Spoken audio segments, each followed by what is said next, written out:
Hey, this is Todd Dammit Kearns from Slash featuring Miles Kennedy and the Conspirators, Bruce Kulick, and so much more. And you are listening to the hottest podcast in the land, Shout It Out Loudcast, with Tom and Zeus.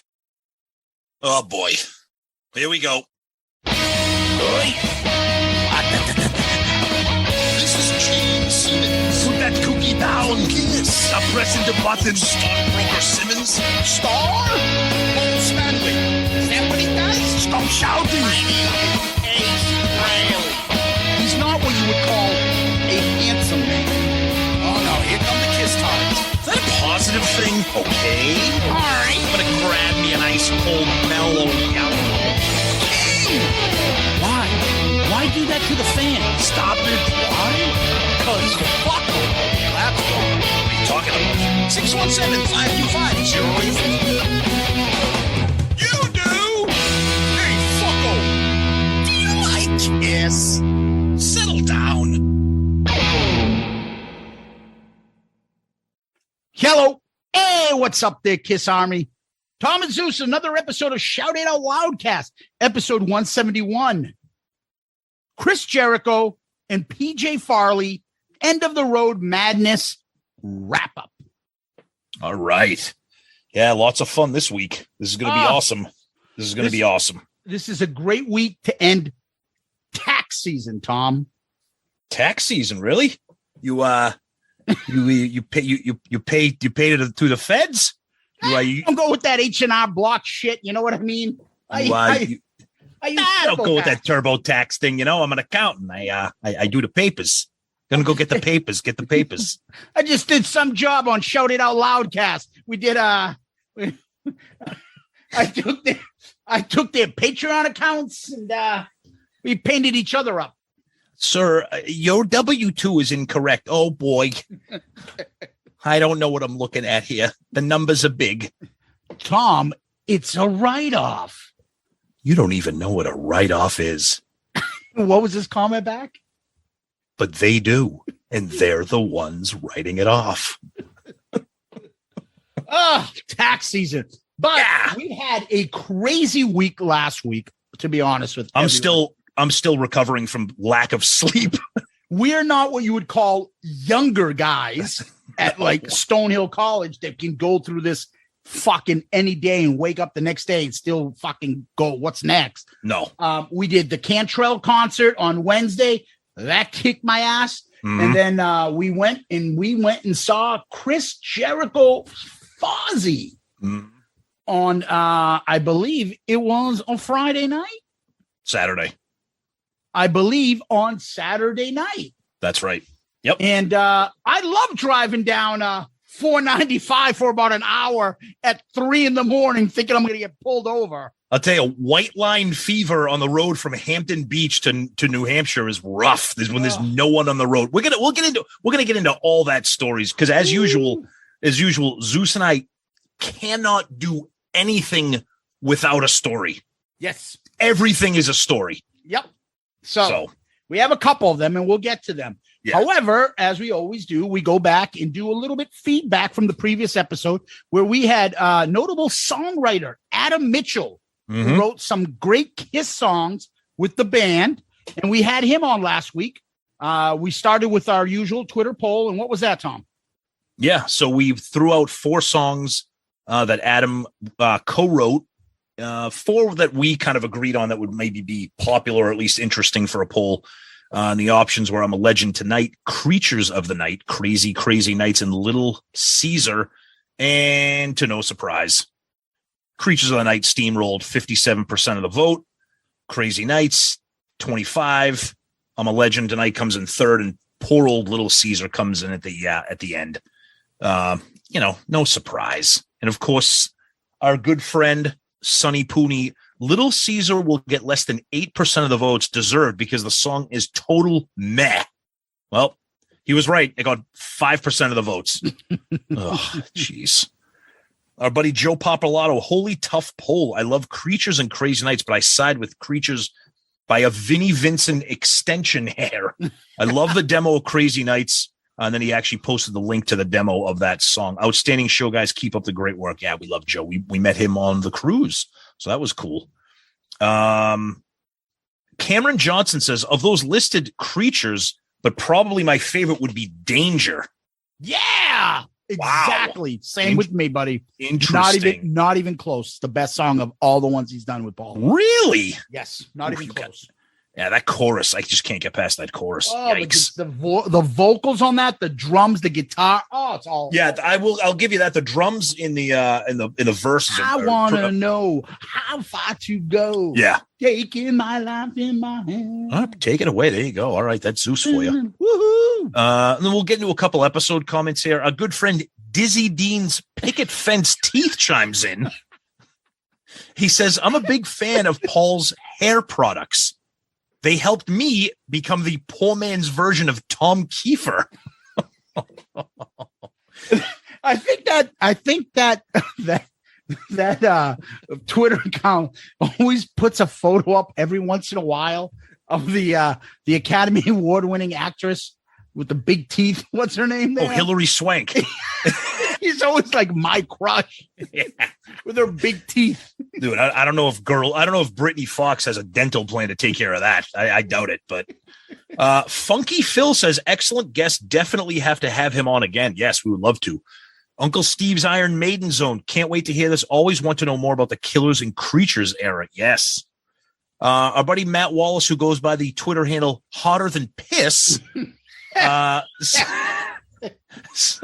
says, killer episode. I really enjoyed the stories about crazy nights. Yes.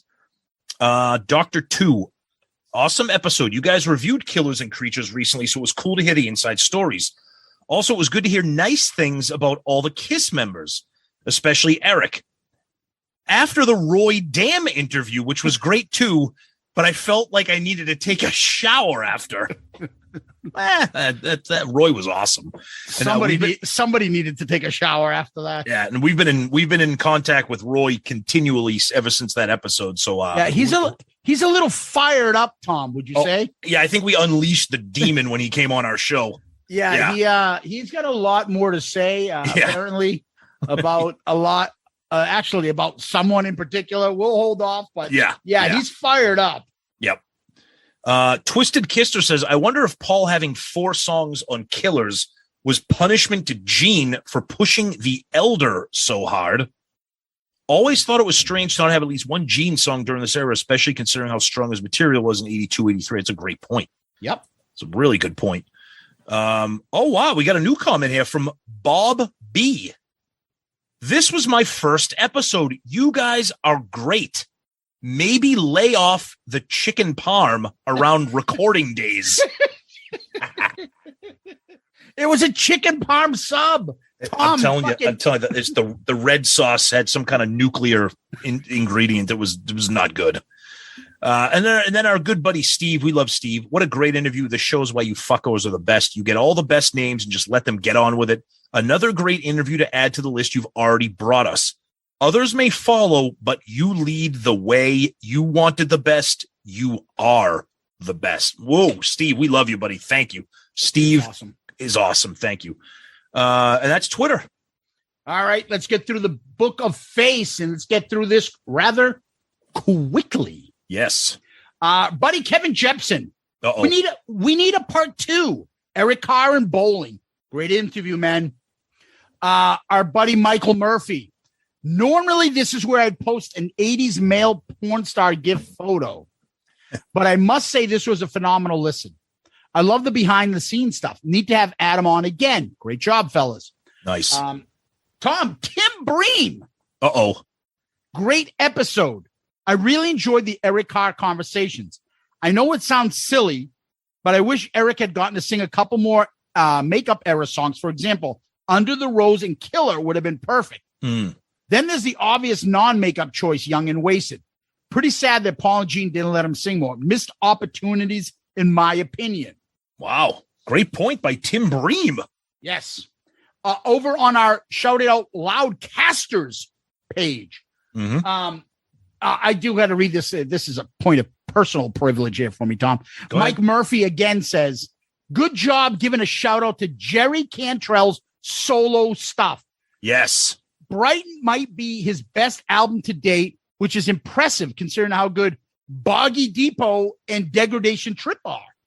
Yeah, it's a great point. He's right. Those albums are amazing, but you can tell that Brighton is the sound of a man that's a little bit older, a little bit more mature, and really, really fine tuning his songwriting chops. I just can't speak enough about that album. It's amazing. It combines two things I love: the little grungy sound and country. Absolutely. And he puts a little spin on it. Yep. Oh, gives a nice little Southern rock country kind of mix to it. It's awesome. Excellent. Our buddy Jason Warden. Great interview with a very interesting guest.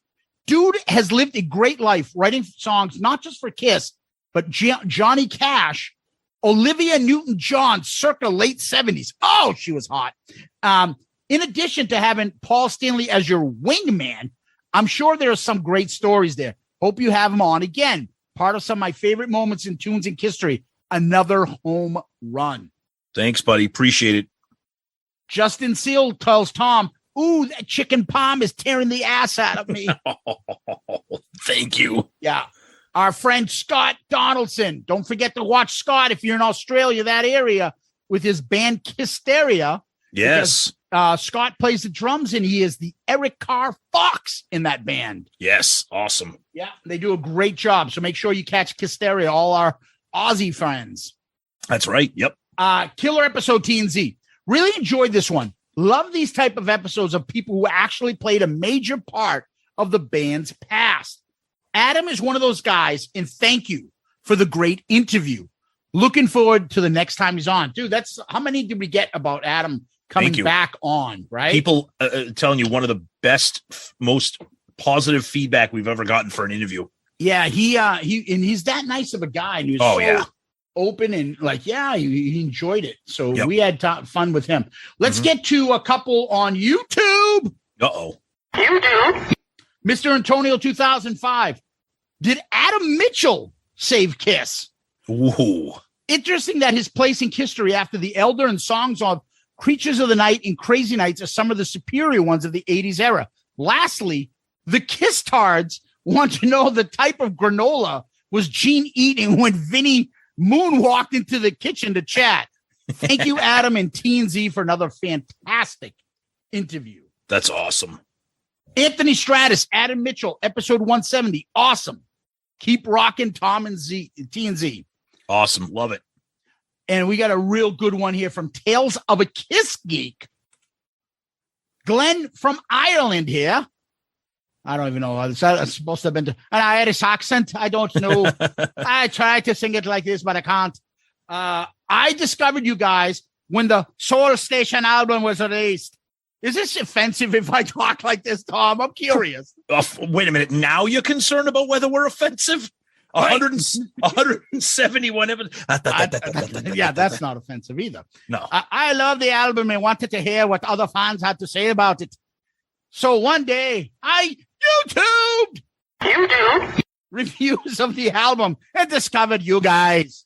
All right, I can't do it like this anymore. I'm going to get fucking butchered for doing this. I'm 25, so obviously current Kiss is my lineup. Sonic Boom being my favorite Kiss album. Wait, what? He's 25, dude. Of course Sonic Boom is his favorite album. That makes sense. Oh, see, that's sad. That makes me feel sad. Sonic Boom shouldn't be anyone's favorite Kiss album. But you know what, though? That's your favorite album. You're a young Kiss fan. God bless. Let me give you some advice. Go backwards into the catalog, please. Not forward. Kiss aren't big at all over here. Over where? He's in Ireland. Oh, of course. Dude, you remember what I was talking like about 2 minutes ago? No, I know. I'm just, I know. So podcasts are pretty much my only way of conversing with other fellow fans. Mondays, I listen to a couple other podcasts. Although I get stomach pains laughing at the references you guys make. Please keep it up. All right. Okay. And I can take a joke, unlike some touchy fans. Hey, we all have opinions. And whatever happened to Kissery Science Theater? Oh, we love those guys. Those guys. That was literally not the first Kiss podcast I listened to. The first podcast I ever listened to. Loved those guys. Oh, man. Yeah. And then he says, honorable mentions are Kiss Army Things, Kiss FAQ, and Ralph Vieira, which is, I think, Dr. Fuck. I think so, too, yeah. But I have to say, yours is the podcast I look forward to the most. The way the time zone is over here, when I wake up in the morning on Saturdays, before my eyes even open, my brain thinks, YouTube! YouTube! And I run to my headphones and laugh my ass off with you guys. Oh, that's awesome. I am not a first-time commenter. I am not what you would call a handsome man. I knew you were going to say that. I can't see that's the only, it's like funny. I am not what you would call. Yeah, that's the funniest part in The Waterboy. I just every well, yeah, because the movie sucks. No, come on, that movie's the Captain Insano. But I just wanted to thank you guys once again, and I really appreciate you always making my weekend. Have an awesome day, guys. Oh Jesus, that's awesome. Thank you. What a great comment. Appreciate that. Tales of a Kiss Geek. I love it. Oh, you are the man. We appreciate the kind sentiments. We love that you watch our show, and you know what? Keep up the comments. We're happy to read them. And as you guys can all tell right now, we're trying to, get to the gist of them and cut it back a little bit because they are, which is a good problem to have, getting a little out of control. So, which is great. We love them. That doesn't mean we're telling you to stop commenting. Please keep it coming. Keep it coming. Yeah. Keep me coming. Well, I didn't say that, but thank you for the vision. Yeah, that's just it. Yeah. And Tom, I'm going to turn it over to you now. All right. Couple quick emails here. Our buddy Mike H. Another peek behind the curtain and another great guest. Thank you for knowing what I want. Can't wait to see what's next. Give me more. All right, Mike H. And a great email from our buddy Wes Beach. We love when Wes chimes in. Once again, you guys have elevated your game and just reinforced your position as the most informative, most innovative, and most entertaining podcast out there with your interview with Adam Mitchell. Oh, wow. Thank you. I always wondered about him and his dealings with the members of KISS, and it was incredible to hear his stories about writing with Paul and Gene, as well as his dealings with Vinny. Your questions were spot on, and the time with him went by way too fast. Fascinating stuff, and another show that will be hard to top. By the way, when you do the porn star brackets, don't forget the late, great Savannah. Oh, that's a great call, Wes. Oh, what a great call. Cue the Mike Murphy gif coming up. Dude, New Wave Hookers Part 2. Oh, it's like the Gone with the Wind of 90s. Like, oh.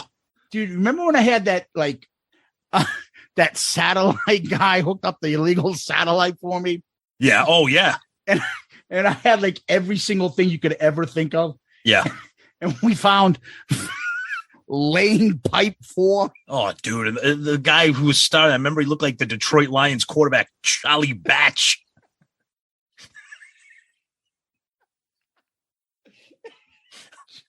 Laying Pipe. What a friggin' ridiculous name for a friggin' movie. And it was Unit 4 for that series, Tom. Oh, Savannah, yeah. Oh, yeah. New Wave Hookers. That had one of the all-time greats. Sandra Scream as well. Oh God, fantastic. Anyway, see, Wes, you can't throw that kind of comment in there because then you're going to get us off the track. Did it have the other hot blonde Jill Kelly? Ooh. Oh, see, there you go. Jill Kelly was just nice. She's like a beautiful woman. What are you doing? Like eating ass and sucking 20 dicks in a scene. You can't do anything better, model or no. What the fuck? No, don't. She's doing a public service for people like us. Don't you ever think that a lot of these women are so good looking? You're like, what are you doing this shit? Making money. Yeah, making. Dude, how much money you making? Eating ass and shit. $50. I'd rather eat this fat, dirty guy's ass than actually work a job. Your next scene's with Ron Jeremy. Yeah, I'll do that. Or you can go, work in this hotel and be the front desk. Nah, I'm good with that. No, I'll do the threesome with Tom Byron and Ron Jeremy. New teeth. Who this? with Tube Socks guy and the fat fucking. You get the hedgehog and sock guy.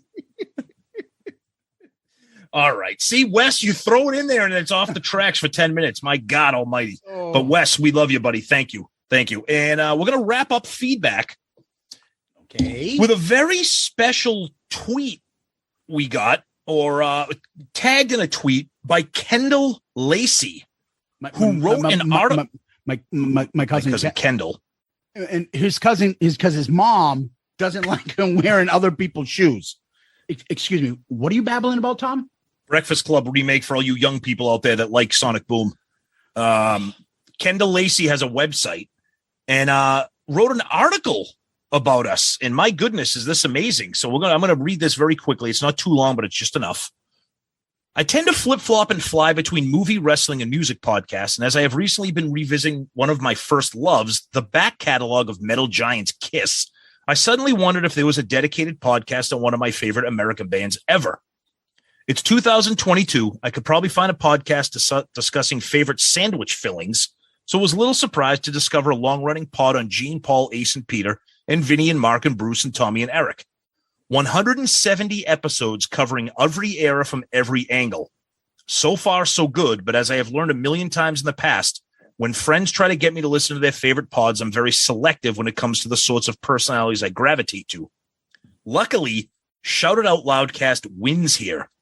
Tom and Zeus are just like us, sitting around discussing the band and being genuinely funny without trying to ham it up or be outrageous. Within 2 or 3 episodes, I was recognizing their favorite jokes and humorous references to various band members and found myself actually laughing out loud at some of their great and not so great adventures, being a band who sometimes make it tough to love them. The pod sometimes looks at certain career periods or certain albums, the history surrounding them and how they compare with other parts of the canon. Songs might get battled against each other, and it's interesting to hear 2 friends who obviously adore the band having quite different favorites from every era. The magic here is that I often disagree with their opinions on certain songs and albums, but it is still a blast to hear them talking about albums that only I seem to know about. There's no fan snobbery here either, as a recent excellent episode praising the Crazy Nights album shows. A superb show with writer Adam Mitchell, who helped write songs for that album, and told me things I had never heard about that period of the Unmasked Band and heartwarming stories about Eric Carr. Crazy Nights, while not a fave in the days of owning 20-odd Kiss albums, was the first one I owned when Crazy Nights blew up here in the UK. And the brilliance of such a pod in the age of Spotify is that I can go back and reappraise something that I don't put in the classic category. Then again, I will fight you if you diss the elder, so every friend is different and there is something for all of us. Join the fun via your favorite streaming service or click the link below. Thank you for the entertainment, Tom and Zeus. I love it loud. Wow. Unbelievable. Kendall, that is spectacular. Thank you. Thank you. Thank you so much for taking the time to write that. That means more than you know. And thank you also for linking our website to that article. And for that, Kendall, you are the comment of the week. Good answer. Good answer. I like the way you think. I'm going to be watching you. Yeah, we loved it. It's really kind of you to do that. Absolutely. And, so Tom and Zeke, thank you. We really not anymore. We really appreciate it. It was very nice of you. And thank you guys. And again, keep the feedback coming. We love it. We read it all. And I think it's part of what makes this show work because we're one big Kiss family over here at Shout It Out Loudcast. Tom, what we do next is we give a shout out to our Patreon subscribers. Mm-hmm. So Patreon is the app where people can contribute to the show. We have 4 different tiers, and in those that people can join, there are different perks for each tier. And our family of Patreon members have been supporting us since the beginning of 2021, and it's been a huge help during this time. Through our Patreon members and subscribers, we've got new mics, Zoom box that we'll take with us, Creatures Fest. We've got a kick-ass website up. Mm-hmm. We've got our as you'll hear Jericho crack, upgrade from Skype to Zoom. Yep. And more things. And sometimes it's whether it's books or music that we have purchased and stuff to make sure we do our research for episodes and stuff. You guys help. So with your help at Patreon, we hopefully can give that right back to you guys. And you can see it that's invested back into the show. We greatly appreciate all the support you guys give us. And we try to give it back, like we said, about the 4, different tiers and different perks, merch that we give out. And we have different fun activities for everybody that's in Patreon, like coming up and helping us with the Kiss Madness tournament, having a role in that, having a role in our album review crew where once every quarter, you guys pick the album that gets reviewed. It's my pick this month. After that, it's Patreon's pick. So we're going to get the picks out to you guys and start that up rather soon. If you want to jump in on that, get in on Patreon. We'll get that going. We do things like, a booze drinking fun time on a live video Zoom call with all you guys. We do Zoom calls with the whole Patreon too sometimes. And we try to come up with different ideas and thoughts. And we have our own little, posts and things that we talk to and communicate through on Patreon. So it's a big help to the show. We love our Patreon subscribers and we can't thank you guys enough. Yeah, you guys are the best. And like Zeus said, there's a lot of fun stuff that we're doing. Some other things coming up. And again, thank you guys for the End of the Road Madness tournament. We're obviously going to get into that. That's the focus of this episode. And of course, your contributions to ARC, the rotating pick that you guys are going to have. And yeah, these little live Zoom chats that we do with you guys, whether it's everybody together or a certain tier or whatever. There's a lot going on, and it's just our way of trying to give back something to you for all that you do for us. And we can't thank you guys enough. So all you Patreons out there, we love you guys more than you know. Thank you. Tom, what we jump to next is Kiss World. What's going on over there? All right. Couple things for Creatures Fest, because we're getting fired up for that. That's just in a little over a month. So they announced that they're going to be doing on the Friday of that weekend. They're going to be doing a poolside MTV Unplugged with a lot of the members that are going to be there. People performing. Our buddy Joey Casada is going to be there. But a big special announcement is that Bruce Kulick is going to be participating in that MTV Unplugged event. It's from 12 to 4, so we don't know if he's going to be there, jump in for a song or what, but he is going to be part of that, which is pretty friggin' awesome. And we love Bruce, and we always say that he's one of the kindest men in the world, and we experienced that firsthand when he was on our show for our 100th episode with Jericho. But this was funny. So on Facebook, he posted that. Somebody commented and said, acoustic only, with a question mark. Bruce responds, have you seen MTV Unplugged? Yes. Yes, salty Bruce. I love it. Salty, saucy Bruce. And then another thing that was added, which is kind of exciting for me personally, and I know a lot of fans out there, on the Saturday of that weekend, they're going to be doing an all-star jam, but they're going to be featuring the live debut of Minefield, which is Todd Kearns' other project. And that album is unreal. I've talked about it before. That album is unreal. So those guys are going to be there playing live for the first time. So they just keep adding amazing, amazing things to this Creatures Fest. We're just getting so fired up for this. So it's going to be amazing. They also did something where they added the 4-pack of meet and greets. That's right. They called the Big Four, which is Bruce, Vinny, Ace Farley, and Peter. That's right. We got ours already. We did the Peter one separately, and we got the Big Three on their own. So we're looking forward to that. And again, we're giving you guys heads up notice. We're going to be there being our same old fucked up Bostonian people. So come join us, seek us out. Please tell us if you're going to be there. Please let us know if you're going to be there. And maybe we'll get a fucking good group together and we'll cause a little fucking ruckus. Oh yeah. Well, maybe you can split a chicken palm with us. No one's going to have a chicken palm with us, Tom. Yeah, we'll eat it outside, so it won't matter. 617-525-0850. We haven't done that one in a while. So, Tom, what else is going on over at Kiss World? I'll tell you one thing that's going on. Go ahead, jump in. Our buddy Uncle Gene. Oh, jeez.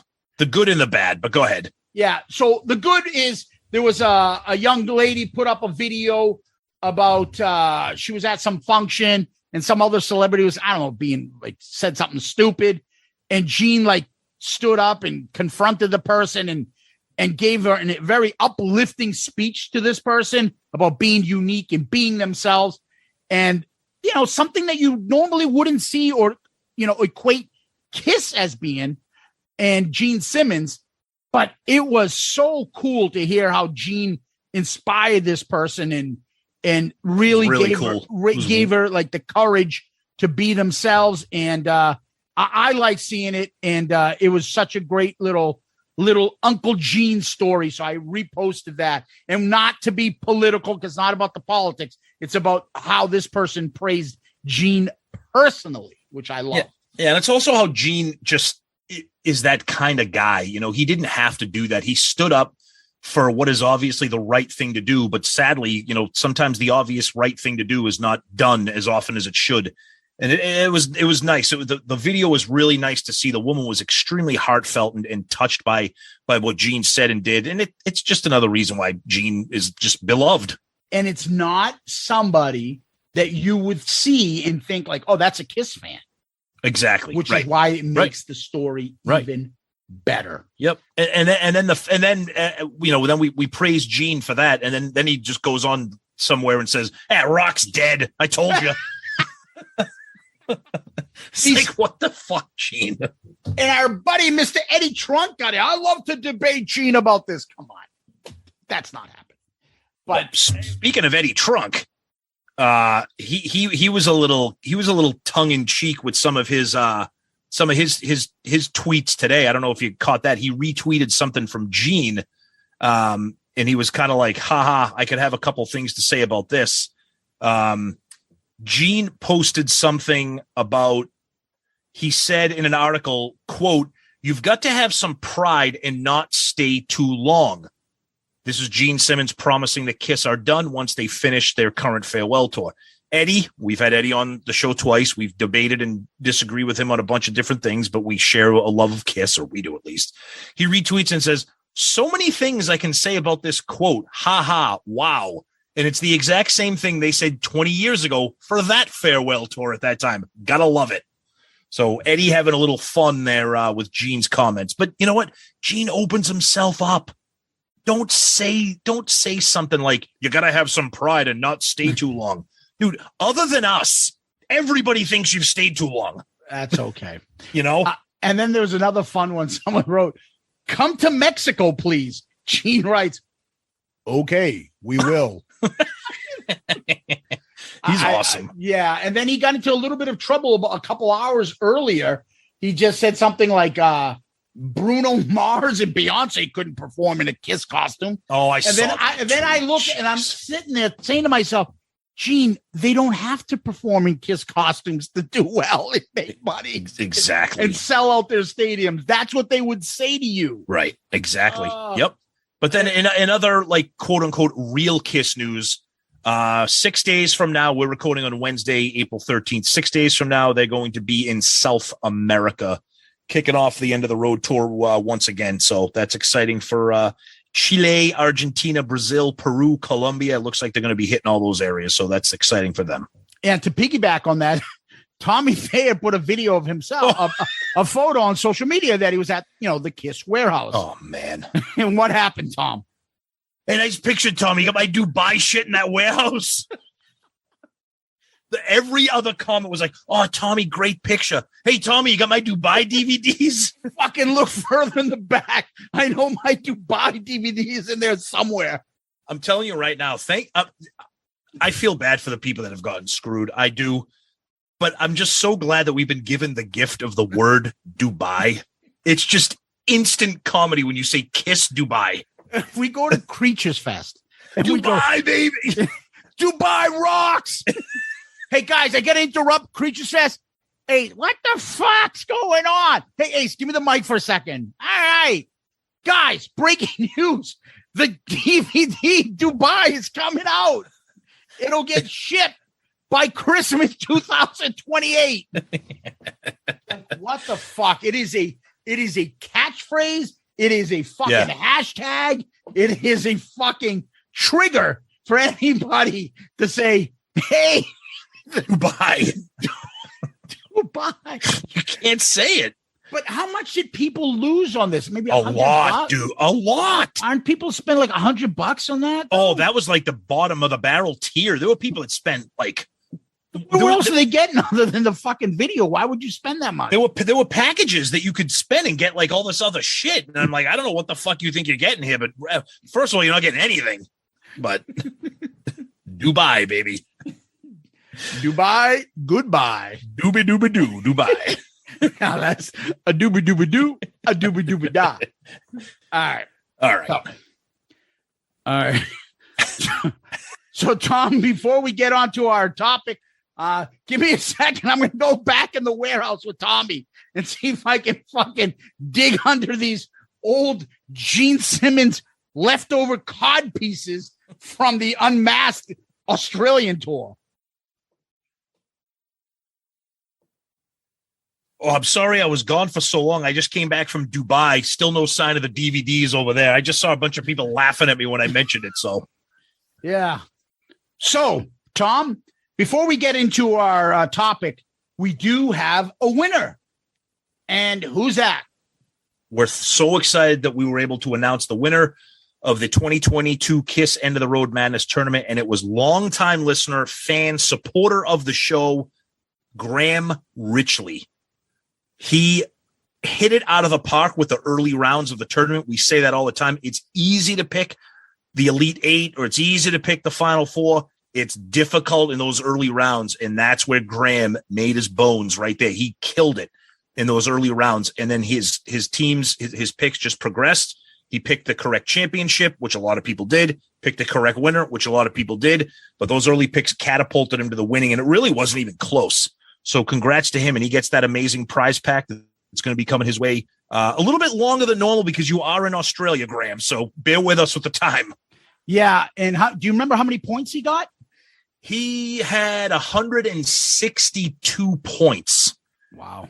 Yeah, he had 162. There were a bunch of people that did have I Stole Your Love as the winner, which I Stole Your Love was the champion. But yeah, but he going into that championship round, if I Stole Your Love won, he was going to win. But if Come On and Love Me could have pulled off the upset, there would have been one other person who would have won because the picking the exact winner is the biggest chunk of points. But unfortunately, Come On and Love Me got smoked. I thought that would at least be a battle, but I Stole Your Love just steamrolled through the entire tournament. Yeah. Well, Tom, we decided to do this episode. We always do a wrap up, and what we've done the last few years is have our buddy Chris Jericho join us for these. And since it worked out perfectly that Fozzy and Jericho were going to be performing at Hampton Beach at Wally's, a small club that we've gone to frequently in the past. So take it from here. Yeah. So we were trying to schedule when Jericho was going to be able to do the recap with us. And the timing couldn't have been more perfect because the tournament ended Saturday at noon and we were going to see him that night. So he said, hey, if you're coming to the show, let's record after the show. It'll be great. We're like, okay, it's Saturday night. We'll be up late, whatever. So we're texting him in line because there were 3 opening acts. Wally's kind of shut down early. And then we're making people get in line for the ticket holders and everything. So we were lucky enough. He gave us some VIP passes to get in. What was the name that you thought he put us under? So I texted him. I said, Chris, what are the tickets under? They're under Joe Lipschitz. Like, Jericho, are you serious? Because I would believe that he would do that. He goes, no, you dummy. It's under your name. I'm like, okay. So, and then we're like, yeah, but we came in 3 separate cars. And he's like, nerds. Yeah, you nerds. I'm like, well, sorry, we're working stiffs. He's like, after the show, Wally's owns a piece of property at Hampton Beach because Wally's is literally at the beach. They own a piece of property where bands can go and crash or get changed or warm up or whatever. So we'll go there after the show. and we'll do our episode. He's got his little portable Zoom like we have, microphones and all that stuff, and we're gonna get into that. So if you don't like the sound, blame Jericho and his producer because it's on his equipment / gear.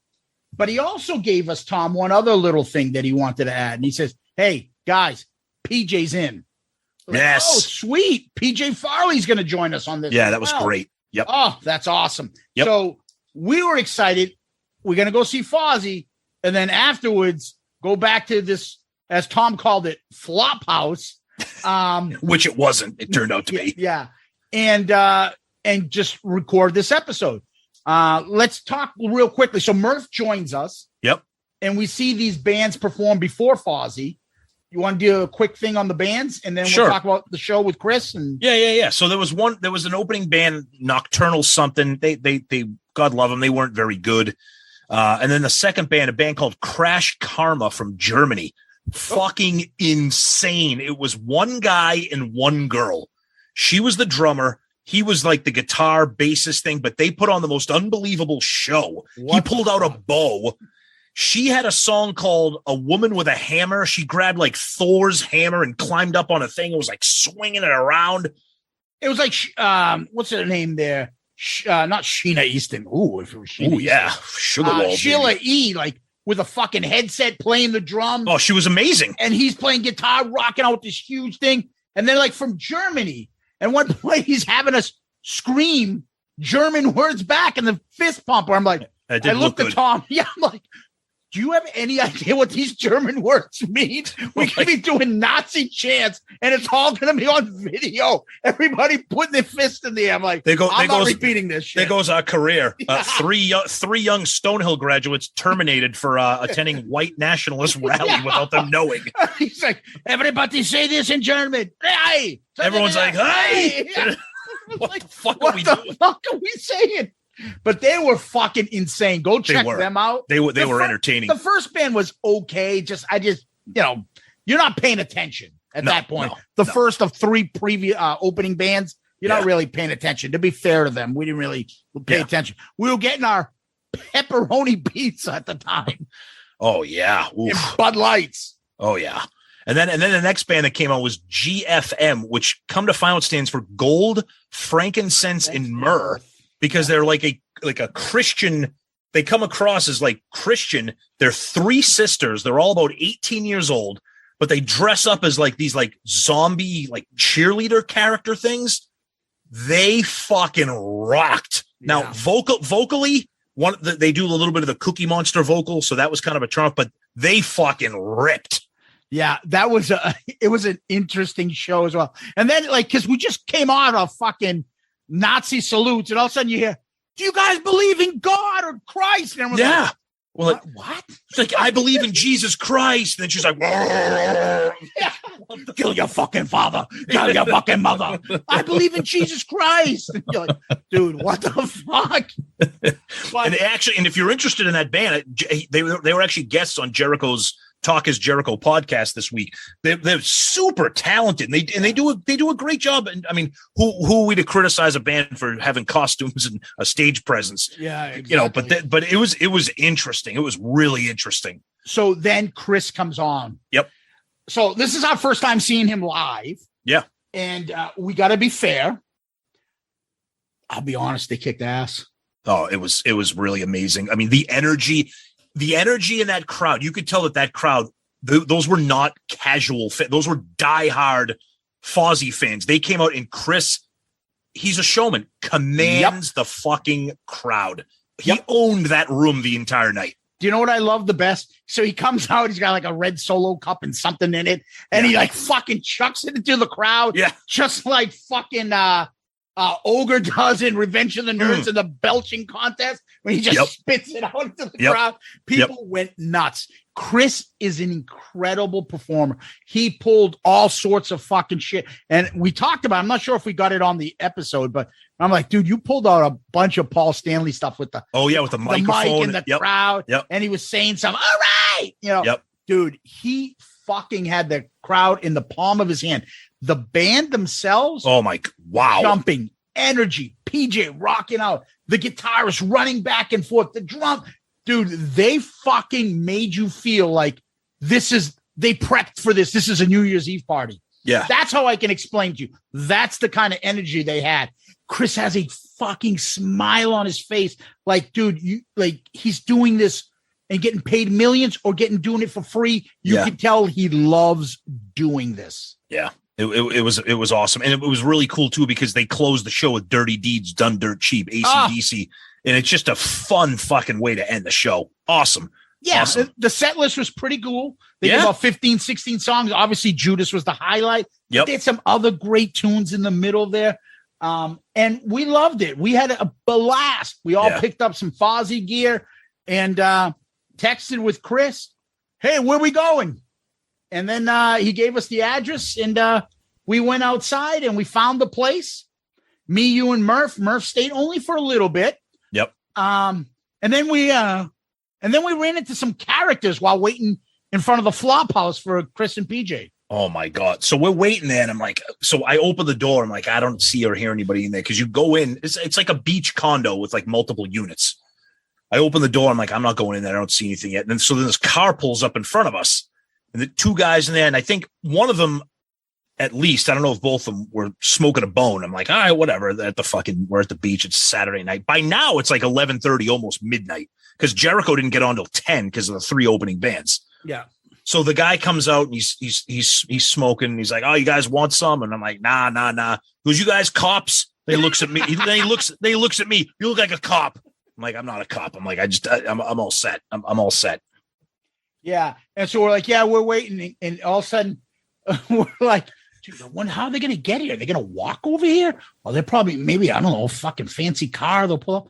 And all of a sudden they pull up right in front of the place. It's Chris and PJ in a fucking Yugo. Beep, beep, beep, beep. And they pull out. I'm like, oh, shit, there they are.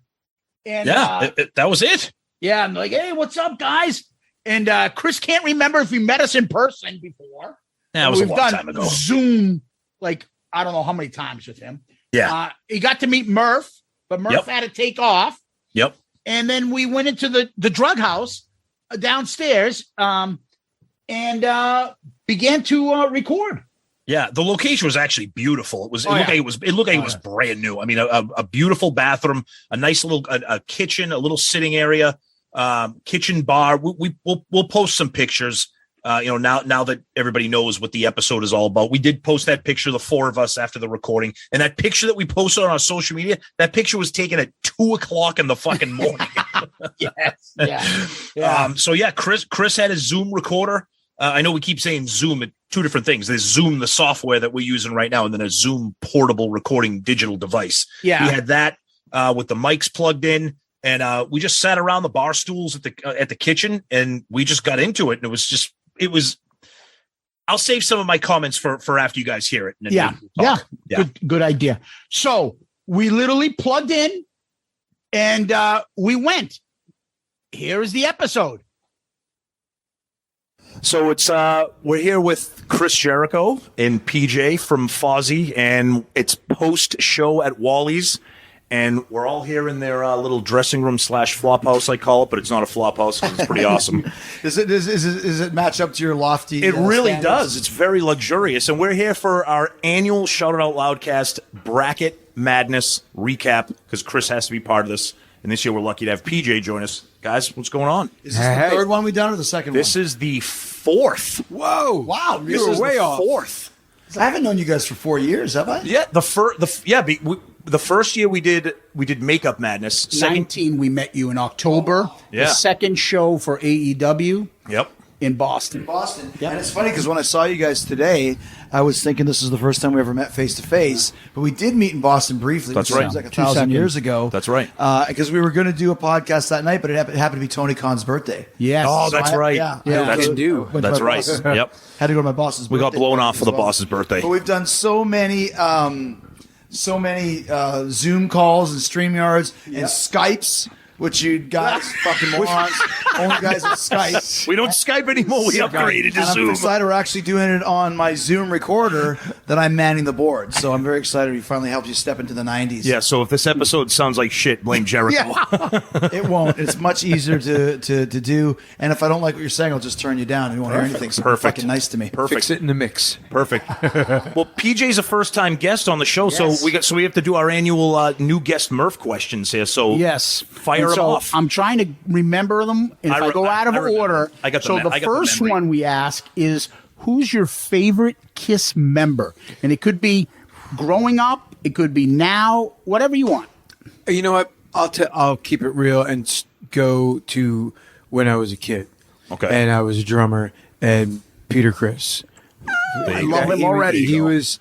That was it. I mean, love Peter. And then obviously I ran the gamut. I went through all of them. I mean, Gene as a kid scared the shit out of me, but I loved it. I couldn't look away. And Ace, there was something very mystical about him, and obviously the Star Child is a Star Child.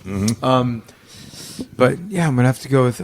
To narrow it down, Peter Criss first and foremost. There you go. Love it. Now, did you get on the elevator? Chris on the drums. Did you get on the elevator with, as Chris talks about, he got on it in the 80s with Animalize and seeing the video for Heaven's on Fire. Yeah. No, I got on like right around Kiss Alive 2. Nice. You must have been 2. I was young. I went from the Bay City Rollers to Kiss. Nice. So it was, I mean, really, a Kiss slight Alive 2 upgrade. was my first real memory of going, this is my record, and holy shit. And to this day, those 4 individual pictures on Kiss Alive 2, The best. nothing has ever touched it. Yeah. Nothing in the center or on the cover. That's awesome. Those are the Gatefold. best Yeah. pictures ever. Barry Levine, I have an autographed lithograph from him. Awesome. And but those cover pictures, that picture of Gene Simmons, that is the greatest picture, maybe of anyone of all time. There you go. And I have 2 children. That's awesome. That's awesome. Now, did you ever fall out of Kiss? Like growing up, like I mean, I don't know about Tom, but like me, I always say I grew out of Kiss when I was like 7. did. I'm like too mature for them. I did. You know what And happened? I, It was like Unmasked era, and I left. once around Asylum, it was kind of hard to watch Gene get through that period. So I kind of backed away, but by default, because I was also starting to, although I was really young, I was still getting my musical career started. Yeah. I started playing out when I was 12 years old. So I was playing and focusing on my career at that point. So I drifted away and I was like, oh, Kiss is going through something here. And Gene, I got to look away for a little bit. It's like Goodfellas. Now I got to turn my back on you. Although there were songs that I really liked, and I appreciate it. And I bought and listened to the records.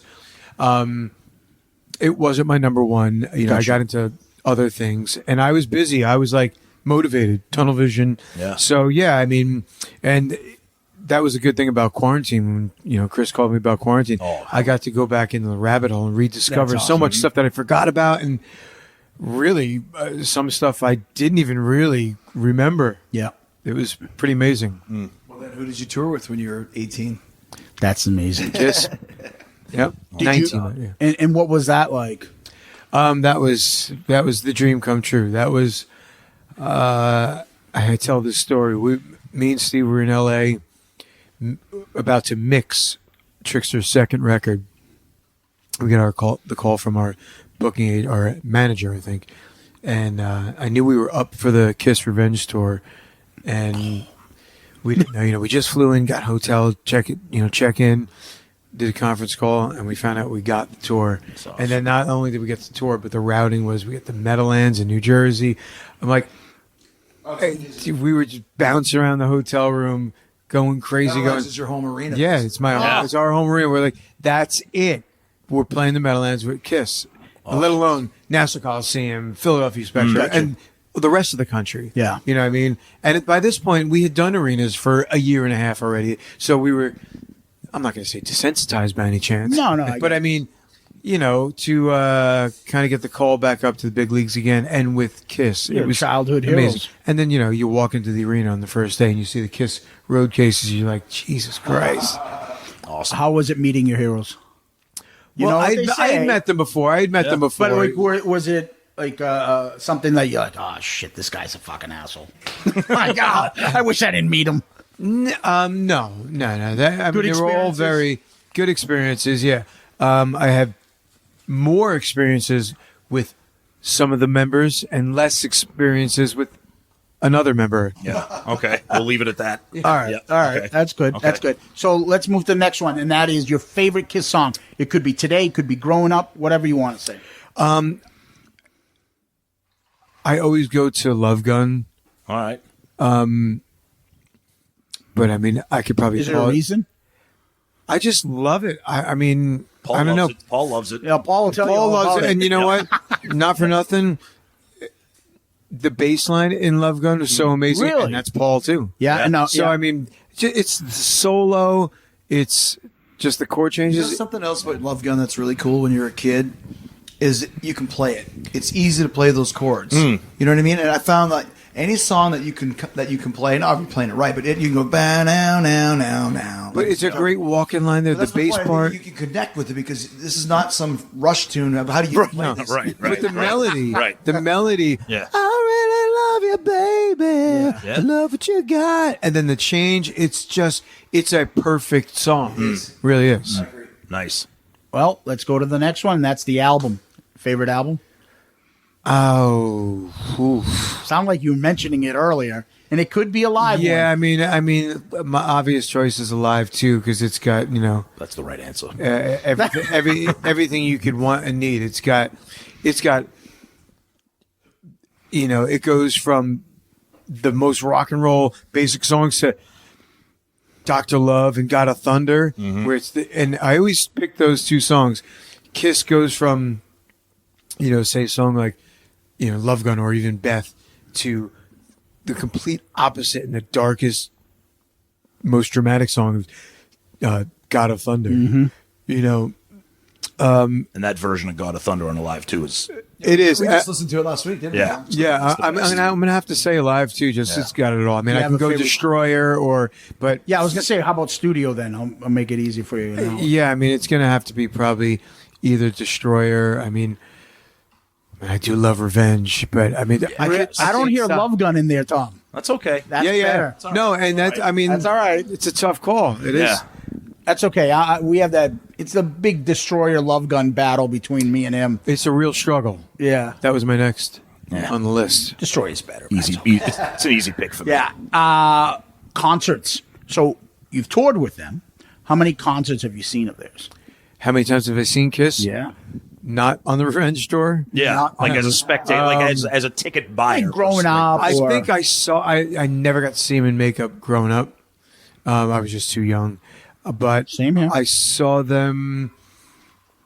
I think it was Crazy Nights tour. Oh, cool. That was the first time I think. Anthrax. Oh.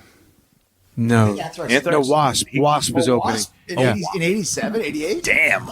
Wow. That's a tour. Yep. Wasp was even a thing in 88. I think it was Wasp. Yeah, I don't think Charlie knew any of those songs. maybe it was. that was the best. Anthrax opened up for Crazy Nights. I don't But know. I don't know. Him and Scott have no interest in non Yeah, it's like Asylum. We're like, the album Asylum. I didn't see him again until Hot in the Shade Yeah, with Slaughter and Little Caesar. that was my first tour. And Yeah. that was yours. Yep. Yeah, I mean, and that was great. I mean, that was great because I love the Hot in the Shade record. I mean, it's a little too long. There's a lot of fluff and there's a couple puff there's pieces a lot in there. of good songs in there. But I mean, there's a lot of good stuff. The next Quarantine tune is from Hot in the Shade. It's a secret, though. Oh. for a couple more weeks. You don't want to break any news on our show here? Come on. For you assholes, absolutely not. Thank you. Well, we'll move to the last one, and that's easy. And that is your favorite memory. And that could be something, hey, you toured with them, or something as a child. You got, I don't know, maybe somebody got you the pinball machine when you were a kid, right? I don't know. Dear God, I mean, if we're talking my whole life, Kiss has been in my life as long as I've been alive. So, but I do have to say, maybe the biggest takeaway is the fact that Kiss was the reason I started playing music. I would put on concerts in my bedroom, pretending to be Kiss, and we've all imitated every member of Kiss. But while on tour with Kiss, I learned from a secret source, their wardrobe person told me that Paul Stanley would come in the dressing room and imitate me, like do this little whatever stage move that I had, and he would go in and go, "Who am I?" and do this move that I had, and she told me that, and There you go. I was good for life. That's pretty. That's I was pretty. like, well, That's pretty. I guess I had that coming to me. That's awesome. Nice. That's a great There memory. you go, Murph and the Magic Sweet. Pills. Yes. All right. yes. Let's get into the tournament. So every year we do a tournament for brackets. The first year we did it, it was all makeup songs. Next we did non-makeup songs. Last year we did Kiss albums. This year we came up with an idea where the winning song would be the song that most fans want to play that's not on the end of the road. Okay, so we removed every song that Kiss has played on the End of the Road tour. It's like 25 they played. Yeah, took those out, and then we had listeners of our podcast, Patreon members, all that kind of throw in songs and create a tournament. So, Can I just interject here? Yeah. This is one of the things why, all joking aside, but I love you guys' show because Kiss has more podcasts than any other band. More than the Beatles. There's no Iron Maiden podcast. There's one Metallica one. Yeah. But the reason why yours stands out is because you do unique and creative ideas like this one. It's a great This is idea. impressive. Thanks. It's very impressive. So congratulations, you guys. thank you. for coming I'm out together. intimidated, And actually. that's why I like doing the show because it's not just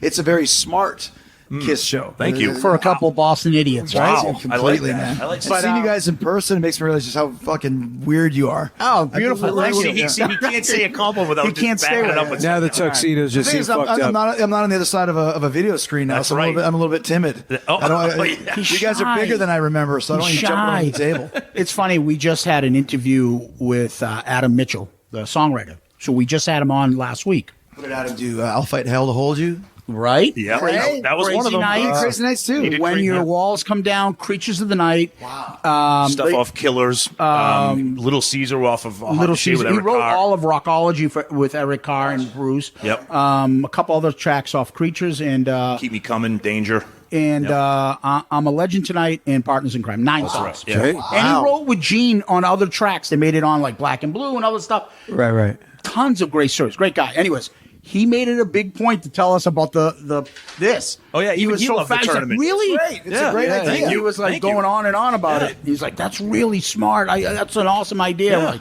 So we get It the is? four number one seeds this year were Come On and Love Me, I Stole Your Love, Unholy, and King of the Nighttime World.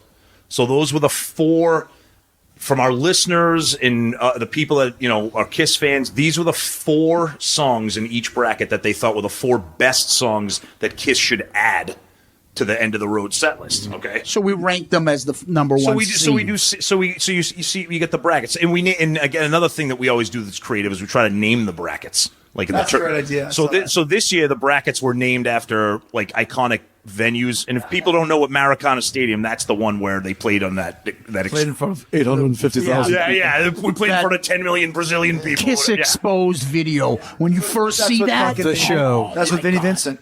Yeah, That was Gene insane. doing, like I Love It Loud in front of like a Yeah, billion that- people. the video for that one. Oh yeah. oh, that's crazy. Yeah. So we got Come On and Love Me, King of the Nighttime World, Unholy, I Stole Your Love. Obviously, those all advanced. But then if you look at each bracket, okay, these are all the songs that people wanted to hear. I mean, some of them are just fan favorites, selfish favorites, So if you look at Cobo Hall, we had Come On and Love Me versus I Still Love You. All right. And a lot of people are like, I can't vote for I Still Love You because Paul can never sing that right now. I'm like, of course not, but let's pretend. In our world, they're at the peak of their powers on every one of these songs. Exactly. Yeah, And that's so what we We're try not to Yeah. getting into the Yeah. specifics of Yeah. whether In Paul's perfect singing. form. Exactly. In perfect form. So Cobo Hall, those are all the songs. So real quick, just looking at them. So you got Come On and Love Me, I Still Love You, Take It Off, Fits Like a Glove, Got to Choose, Secretly Cruel, All Hell's Breaking Loose, Wouldn't You Like to Know Me, Ladies of Oath, Christine 16, All Night, Let's Put the X in Sex, All American Man Forever. I'm sorry, in Flaming Youth. Now I just have a Would question. we analyze each bracket here? Just take what do you we know what you picked. We know what you Right. wanted. But do you, are any of these are this is the final bracket. This is who won and who advanced throughout the tournament. So you're starting off the top left. Yeah, I got you. Cobo Hall. Yeah. So if you're talking about "Come On and Love Me" versus "I Still Love You," I mean, "Come On and Love Me" is just a great tune. I don't know if I've ever seen Kiss play that live. Have they even played it live recently? Recently, no. But I don't think. Maybe on the cruise did they do it? I don't know. Maybe They may have thrown it on the they did cruise, it. but that song hasn't been part of the set list probably since. No. I They would might have still done it on give the cruise. "Come On and Love Me" the nod over "I Still Love You," Yeah. even though they're both very cool. Yeah. Just Yeah. because I don't think I've ever seen "Come On and Love Me," and I would really love it if they pulled out some kind of obscure gem. I get Paul's theory and analogy that, what song are we going to pull that's a huge hit for a more obscure one, but you could do one or two. Like they're doing "Say Yeah," and I appreciate that they want to do something from the modern era, but they could pull out a "Come On and Love Me." It's pretty easy to do. Paul could sing it. There's not a lot of high pitched quote unquote. There's not stuff that's struggling there. But then you keep going, and then we try to make the bracket so it's like a mix of makeup and non-makeup and stuff. So Well, the non-makeup got totally fucked on this because it got destroyed, and we knew it was going to get destroyed. That shouldn't have got destroyed. I agree. No, I agree with you. But the fans, Well, your fans are wrong. There's a couple that definitely didn't make it ever on a set list here. no. They're, And that's they're what we call kiss tards, and kiss tards, bitch. I'll stick with this, Chris. You've said this for years, and that's wrestling, Kiss fans, and Star Wars fans. Those trifecta of people are the most miserable fucks. All Kiss tards do is bitch about the set list, right? Everything. Yeah. And then they get down to it, and what are the last songs that remain? The same ones that they kind of play. That's right. And Yeah. Strutter and shit. Like, we haven't heard Strutter live. Well, the thing is, though, last year during the pay-per-view in Dubai, Yeah. they had don't to get that started. They had to kill time before New Year's because the set ended too early. They and had brought Audible. Strutter. It was great. Of course, people were like, "Oh, why would they play Strutter? Why would they pull something?" They fucking played something bonus. Meanwhile, Stop complaining. Meanwhile, during this tournament, people are like Strutter should win. I'm like, you stupid fuck! Why? So like Strutter. I mean, I love disagree with that Strutter. But they played Strutter, so it's disqualified. So from we this list. made a point to say that. It's funny, Go ahead, Tom. it's funny you brought that up because we did not include the Dubai concert because it wasn't a tour for audience to attend. You want to talk about You know the I rules. gotta give you guys your own rules See, again now. see? Once again, Zeus is trying to bend the rules. You said you don't know, songs I'm that are an attorney. performed So on the fucking he always tour. gives me shit You're not about gonna the win. fine print and stuff. I love the rules. That's why I signed up for this thing. We said that Strutter doesn't count because it's that one off. It's not part of a tour. It's a one-off. Played But on it's the not tour. part of the tour. That's not part of the wasn't a tour. tour. It wasn't part of. That was not part of the end of the road tour.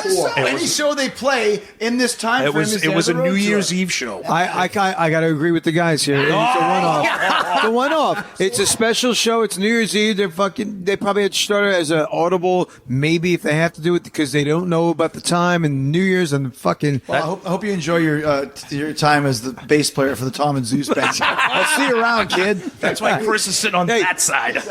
Take your fucking Take it, beat dollar it, and fucking fucking beat beat it. Yeah, it. take a dollar and beat it. Yeah, Fucking Pot of beat Thunder, it. guys. So that's what we thought of. So we kept all the other songs in that they haven't played. But I looked at this, and the biggest thing that pissed me off on this bracket, Cobo Hall, let's put the X and Sex didn't even make it out of the first round. I mean, that is such a great tune. It's super underrated. love it. We were actually at Toad's place a couple days ago. We never played there before. And I had a DVD that I bought in Tokyo of a bootleg of Paul's 1989 show. Oh, yeah. And Which we've all it's seen. The only time I've probably ever seen Let's Put the X and Sex live. Yeah. They did a great job. It was a great Yeah. tune. I think Warren opened that show. They had Paul had an think so. opener for that. Really? Yeah, I think so. Wow. It's so great though. His New York accent is just ridiculous. Oh, yeah. On this Oh, my one, God, we yeah. got some water. What is this Toad's place? Oh, Gives it the keyboard player. keyboard play. A real Brooklyn accent. Well, not only did an all-American man beat "Let's Put the X in Sex," terrible. Then it knocks out "Forever." Also terrible. You guys, you fans Yeah. are dumb idiots. Right? I mean, and that, Wait. I'm surprised that Flaming Youth didn't beat Forever. Me too. Me too. Kiss tards. Yeah, That's all you got to say. All Night loses to Christine 16. Terrible. Yeah. Yep. I think the last two that I had in mind were I Still Your Love. I think I put Fits Like a Glove in there. And "Fits Like a Glove" didn't even lost to but take it off. that's the one song that lasted the longest in their set list over the years. And I saw them play it on Hot in the Shade. Yeah, It's Gene's. Well, they played Hot in the Shade. They played it on played that, Animalize. yeah, that's they played right. it They on played it. Asylum Tour. Gene can pull that off. It's Yeah. Gene's best tune from that era. Yeah. Why not Gene can fucking, pull it off. I would love to see them play that. But And again- once again, Paul doesn't have to do anything. Exactly. Yeah, I'm on an island here, but I don't know how Gut to Choose advanced as far as I'm not. I think that song is kind of a dud, and I get beaten when I say that. I disagree. I like that song. Okay. No, I love the unplugged All Hell's version of it. Breaking Loose should have went further. All Hell's No Breaking offense. Loose is I better than love- Gut to Where are we? Choose. I'm already fucking lost. We're still. Okay. Yeah. Secretly cruel. Do you want my glass? I love Secretly Cruel, Yeah. but I love it too, but I can see That's a that great Yeah. tune. yeah. I got to choose. Yeah, I made it all the way to the semi. What do you call it? The quarterfinals. Man, it got pummeled by Come On and Love Me. Come On and Love Me steamrolled to the It's finals. like 70-something%, right? And then we'll get to it. But then Come On and Love Me and I Stole Your Love were in the championship, and I thought it was going to be a battle. I Stole Your Love steamrolled Come On and Love Me. I can see. Yeah, I can see that too. I can see that. I can see That's that. another like love gun. It's They love Come On and Love Me is It's great, awesome. but you know what? That riff. And they opened the Hot in the Shade tour with that. did. I mean, unbelievable. Unbelievable. You know, it's hard to be Kiss though. It's like going to see the Stones. Yeah. They play 18 songs or whatever it is. Yeah. Where do you even begin? I agree. Yeah, Where do I you agree. begin? You know, McCartney plays almost 40 songs. There's still, you can write another set Yeah. of songs that Paul didn't play that are just as good as the set that he plays. So how do you decide? You know? I think the big thing that people bitch about is not what's not in the set list. It's what they have in the set list instead. And one of the things we always bitch about, we talk about, is like, say yeah. Like, but let me tell you the reason why Say Yes in there. And being in a band, there's a whole era of Kiss that includes Tommy and Yeah. Eric. There's 2 albums. You're right. Yep. To me, I understand why they play it. Yeah. Because if they don't, they're basically saying our last 2 albums were shit. Mm-hmm. And it's the same reason why Steve Harris insists on playing the Blaze Bayley songs with Maiden to this day. Yeah. Because it's an era of the band that he enjoyed. Yeah. So he wants to include it. I bet Then you Paul. switch it up then. Modern Day Delilah I agree. or Hell or Hallelujah, right? Yeah. Those Yeah. two are I good agree, songs. But it's 6 1 half dozen of another, Zeus. Yeah. Like if you're gonna do one of them, choose one, and changing it around doesn't get Come On and Love Me in the set. You know what I mean? Yeah. I agree. No, you're right. You got to sprinkle it in. I mean, personally, I would live without it if it wasn't a set, but I understand and respect and don't mind it in there yeah. as a, To me, it's the same. Like, but you have to understand too. Kiss is all about production. That whole show is based around those screens. totally. So they can't be switching songs in and out. I get that, Right, but it's like. right. You know, I understand War Machine. I understand I Love It Loud. I mean, they're huge hits, but fuck, we don't have to hear them again. I'm with you. If you took out War Machine and put in Fits Like a Glove, I know that he does the gimmick with the War Machine. I think he does Blows the Fire there now and stuff. But still, it's like, fuck, we've heard it so many times, and it's a good song, but there's much better songs that you can put in the set. Pick 2 songs that you can change where you talk to your lighting guys and things like that it's not going to be a big deal. So I know War Machine has that background with those warriors come out. It's great. I The love song, it. it's like they've been And playing it they got a every siren. tour since the Creatures tour. I agree with you, Give but it a rest, then you know? find the 2 songs that you can switch out. That's not a Shout big it out deal. loud. and prepare for it too. Prepare to have set A, set B, and mix and match, and have a little flexibility with production. They do a hell of a lot of So pre-production. Metallica does, they play their 12 songs that they have to play, and they switch 6 up and Be able to call audibles with production. I mean, And then it sounds easy on paper, I know, but it's possible. And Kiss did do that. The second time around, we saw them on the end of the road tour. It was up in Manchester, New Hampshire. They threw in Parasite. It was like it was like the first, and it was like a freaking world-breaking event. Like, holy shit, they changed the set Because list. we're such, Kiss nerds. Right. That means something to you. It's like when they were playing Crazy Nights, which I loved, and they took it up with Do You Love Me? And I'm like, it's not as good of a song. It might not be as well known. Yeah. But Crazy Nights is much better. To me. Okay. I was like, Do You Love Me to me is like War Machine. It's a great tune, but fuck, I love do you have- Crazy Nights. yeah. And once again, it's the era of Kiss, that 80s Kiss. They don't play a lot of tunes from that era. Yeah. They put in Tears Are Falling now, which is great, but I mean, they do Heaven's on Fire, they do Lick It Up, Tears Are Falling, and that's it. They do nothing from. They had Hide Your Heart at the very beginning of the tour. Crazy Year. But why not do fucking Unholy? I mean, that's a great song that people would enjoy. Maybe you could breathe the fire at the end of Unholy instead of War Machine. Yep. They play nothing off Revenge at all, and that's a big record, which is stunning. It went Didn't gold. people take it off on the cruise? They did. They pulled it on the cruise. They played put Take in? It Off. They Yeah, put Take It Off. yeah, Which is a coincidence because so did Bruce's band. that's right. Yeah. that's They right. could have done that, or I Just Wanna. Oh, That too. Great fucking live song. Yeah. All right. Let's go to the next. Speak from experience. Yeah, Let's exactly. Let's go to the. yeah. bottom. Well, Let's go to- one last oh, yeah, thought go though, ahead, because I'm going to sorry. forget it. Because Yeah, go Adam ahead. was talking about it last week. How big because he's the songwriter on that, Crazy Nights is in Europe. And that's why they switched it when he goes, that's a huge hit. Oh, He yeah. was talking about where he goes there because he's a UK. Scottish songwriter. And he's like, anywhere I go in Europe, other countries, it's Crazy Nights is like a top song of Kiss. Yeah. And you're right. And you're right. That was a huge song for them in Europe. So, and like I said, I have no problem with that being in the set other than Do You Love Me? And what was That's my Paul's personal story about? Was it Jimmy Page? He goes, I was talking to Jimmy Page, and Jimmy Page goes, "Oh, are you going to play that song Crazy Nights?" Maybe I have the guy. Maybe it's not Jimmy Page, but it's somebody of that stature. Yeah. It probably could be because Jimmy and Paul are friends. Yeah. Yeah, Jimmy's like, yeah, Led Zeppelin ain't writing anything like Crazy Nights. I love that song, or maybe it was Brian May, somebody to that degree. Yeah, so the bottom left, so you get the Budokan bracket there. So you get King of the Nighttime World. That's the number 1 seed. Number 2 seed down at the bottom, you get Firehouse. Really no surprises in this bracket I here? don't like Firehouse. Love it. I don't like it. King of the Nighttime World breezed right through, which it probably should. King of the Nighttime World. I have a soft spot for Firehouse just because that's the old school. That's the Kiss I know. That's the Kiss concert I feel like that I saw on HBO, ABC. That's my shit. I feel like I've started to, as I got older, you would Mike think it would be the Douglas opposite. I think I show, like all that Firehouse stuff. more now. Yeah. Okay. All right. Go ahead. Here's the show. How dumb fans. I love this. This is why you're on every year. Kiss stars. Turn on the Night loses to Nowhere to Run. That's fucking awful. Okay, hold That's on. Pissed that they were terrible. going up against each other. Both great hold on. songs. But Turn on the Night could have won this bracket. It's an amazing. They should. I love Turn that on the song. Night, as I say a lot of times in our band. Turn on the Night should have been a huge hit. But Oh, somebody fucked up. I agree. Oh, no, you're right. Yeah, Dude, yeah. that could have been like a. That should have been a an Living on a 80s. Prayer. Absolutely. I'll agree with you there. You know what I mean? Totally. Yep. And so your guys, Nowhere to Run. I couldn't even fucking hum that song. That song's awesome. It's like See, I love it's that. not awesome. It is These awesome. people are just trying to prove a point. It's a It's one of B-side. their. It's one of their best fucking songs. If you're a dumb and idiot. it got stuck. It got stuck on Killers. Yeah, I got stuck in Killers. It's a B-side. It's like saying that fucking Larger Than Life is one brilliant. of the best songs. I love Absolutely. I like Larger Than Life. Well, of course you do. Larger You're Than fucking Life. Kissed hard. I kissed that. Now we got in You guys this are both- Guess what? lexicon. You're a guest on the Kistardia. Kiss Tard show. All right, so what does that make I know, you? but I'm the voice of reason on this motherfucker. I'll tell you one of the things that pissed me off is one of the worst matchup for me. Two of my all-time favorite Gene songs, Charisma, Got Love for Sale, coin flip. But whatever was going to win that would get crushed by King of the Nighttime World. Got Love for Sale Got Love for Sale right there, Charisma. and Chris. One in a Million is badass too. I would have went with Got Love for Sale too. Yeah, Just yeah, be- it's tough. That It's is the big surprise for me. That Which one? That 1,000,000-1 beat "Lover All I Can."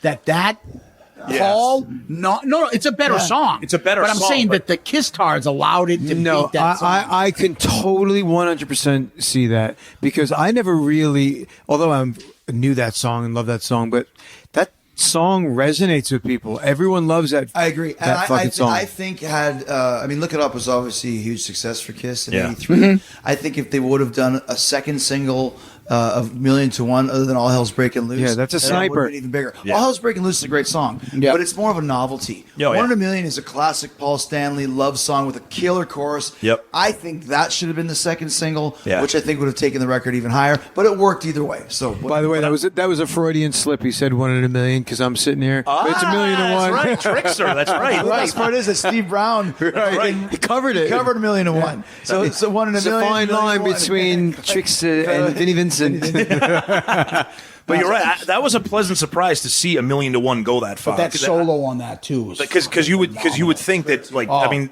that number 5 seed. I mean, granted we created the seeds, but yeah. But Firehouse, I don't know. King of the Nighttime World. I love it on a live too because it has so love much. it. It has so much ballsy energy, but. the whole song. I'm is just going to awesome. I'm going to stick up for King of the Nighttime World. Yeah, I they like did it. it on the first reunion, and that was the song. They opened with that. Yeah, every time I saw them, I couldn't wait. That's I right. was just That's fucking right. loved that they played that. That's one of my favorite Yep. songs. Yeah. by them. Absolutely. It fucking. I want to see that every time I see that. ass. I covered that on one of Bob Kulick's tribute albums. I know That's you right. did. That's And- right. And it's on my eBay search that I'm always looking for a brand new copy of that. Spin the Bottle, it was Yep, called, yeah. with the chick, Yeah. the hot Yeah. chick on the cover. It was, I can't find it, or was- it's like $150 for a It was fucking it was CD. me and Rich Ward and Fred Corey and Mike Inez. Funny story. Wow. Me And and it rocks. You do an awesome job on it. And I'm being serious. Thank you, man. Yeah, So- I love it. just last night, me and Chris were having a little front lounge party, and On the bus? we listened to that last night. Do you We remember did that? remember, yeah. No, and because I hadn't heard it.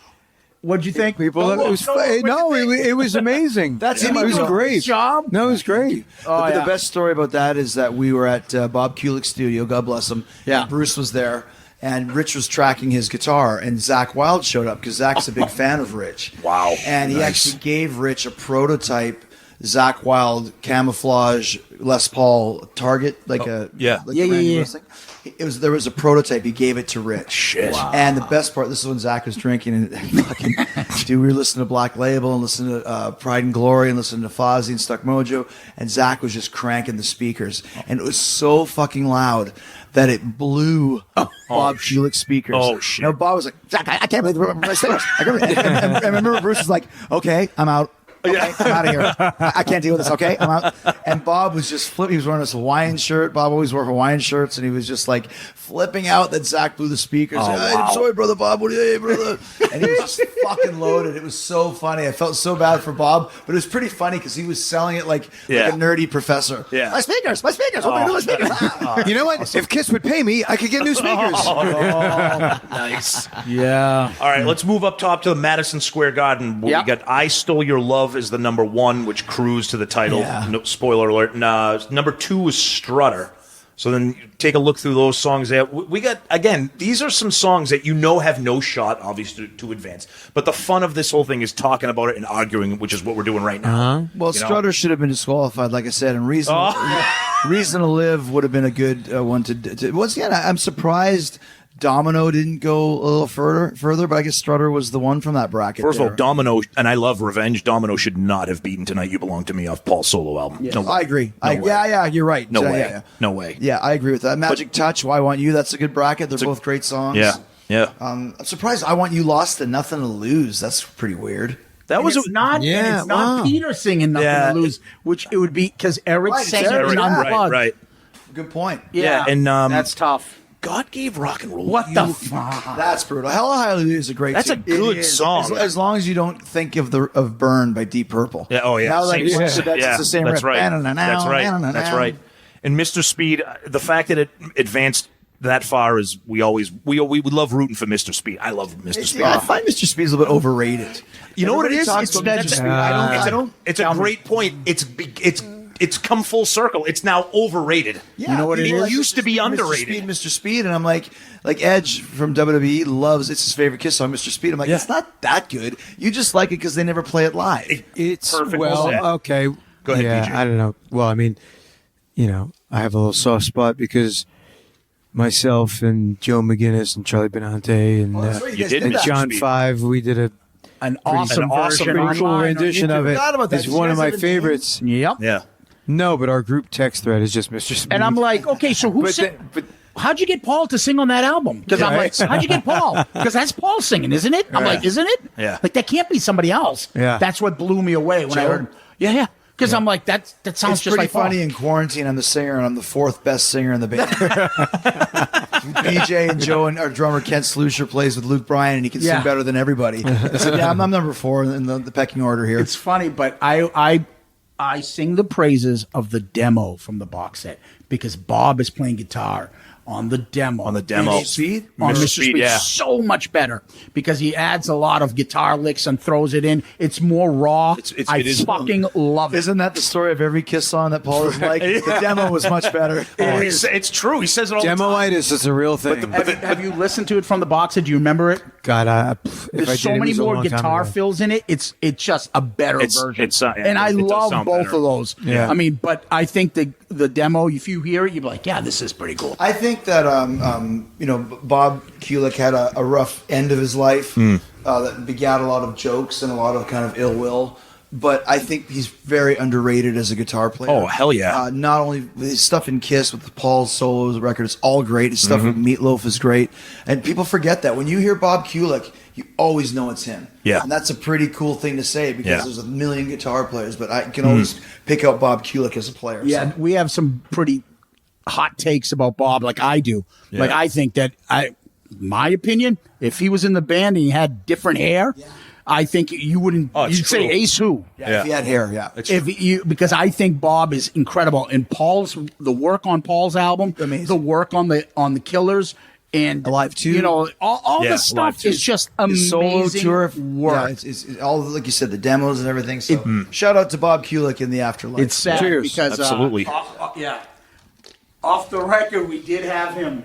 He was supposed to. We were supposed to have him on the last few weeks of his life. We were messaging. And he was messages, and like me and him, were like, oh, well, we just did this about somebody else, so we can't have another interview. And he's like emailing us, like, hey, when are we gonna do this interview? He was just looking for a forum to talk. Yeah, he's like, when are we yeah. gonna do this interview? And we're like, I don't know. And we were thinking, was our also- mind was like, and it was he's all- fighting with Bruce and That's stuff. We're gonna get. I don't know if we right. want to do that. That's what it was. It And was next right. thing you know, It was we right were- in the middle of the That's why I battle didn't have with him on Bruce. because I knew that it would just cause problems. Yeah. with Paul. So yeah, and it's sad when we heard it. It was Yeah. just it's heartbreaking. Yeah. But so going back to the battle here. Then you get Strutter and Nothing to Lose, which two debut album classics. Which Strutter is one of those songs where I probably never have to hear it again for the rest of my I life. agree. But I do love it though. I was do cool love it. when It's they played it Strutter. at Dubai because you didn't expect it. Yeah. That was cool. Yeah. I'll say this too, man. I Want You is a fucking great song. To me, it's better than Strutter and Nothing to Lose. For me, this is my Agreed. I think it's a different kind of song. It's a more ballsy rocker of a It's song. not better than Nothing to Lose when Peter was singing it.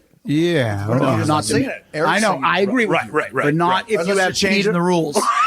Is that what you're doing again now? Peter Chris. No, open a can of worms then. Song. Guest star this night. Peter Open Chris a can is of coming on worms. the end of the road tour to sing Nothing to Lose. Yes. Anything with Peter's vocals on it will be better. Oh, Yes. dude, That's all. agreed. You don't have to sell me on that. I Okay. agree with you. All right, and then we get to the last bracket, the bottom right there, which has one of the most disgusting upsets in the history of tournaments.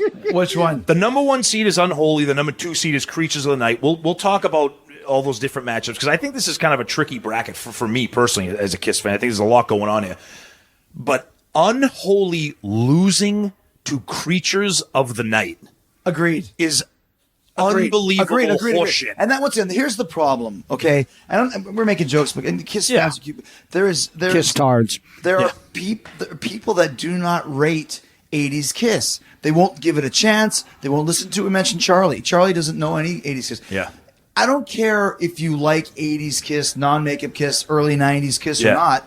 Unholy is possibly, and take your childhood and all your fucking memories out of it, as a song. The best Gene song. It possibly is the best Gene song. There's I agree. A couple of God of Thunder's great too. That's absolutely. obviously. I agree. Unholy, and the fact they don't play it drives me crazy because that was a big record for them. That was the comeback of the comebacks, the video, the song, and Gene can sing it. Why don't you play on Gene? I know you're listening. Why won't you play Unholy? Can I say one thing? Go ahead. Do you think it's an ego thing? Legal. Ego In what way? between Paul and Gene. Like Paul knows that there'll be a song. One of his songs will come out, and everyone who really wants this Gene song. Gene can easily say, guys, let's take War Machine off and put Unholy in there instead.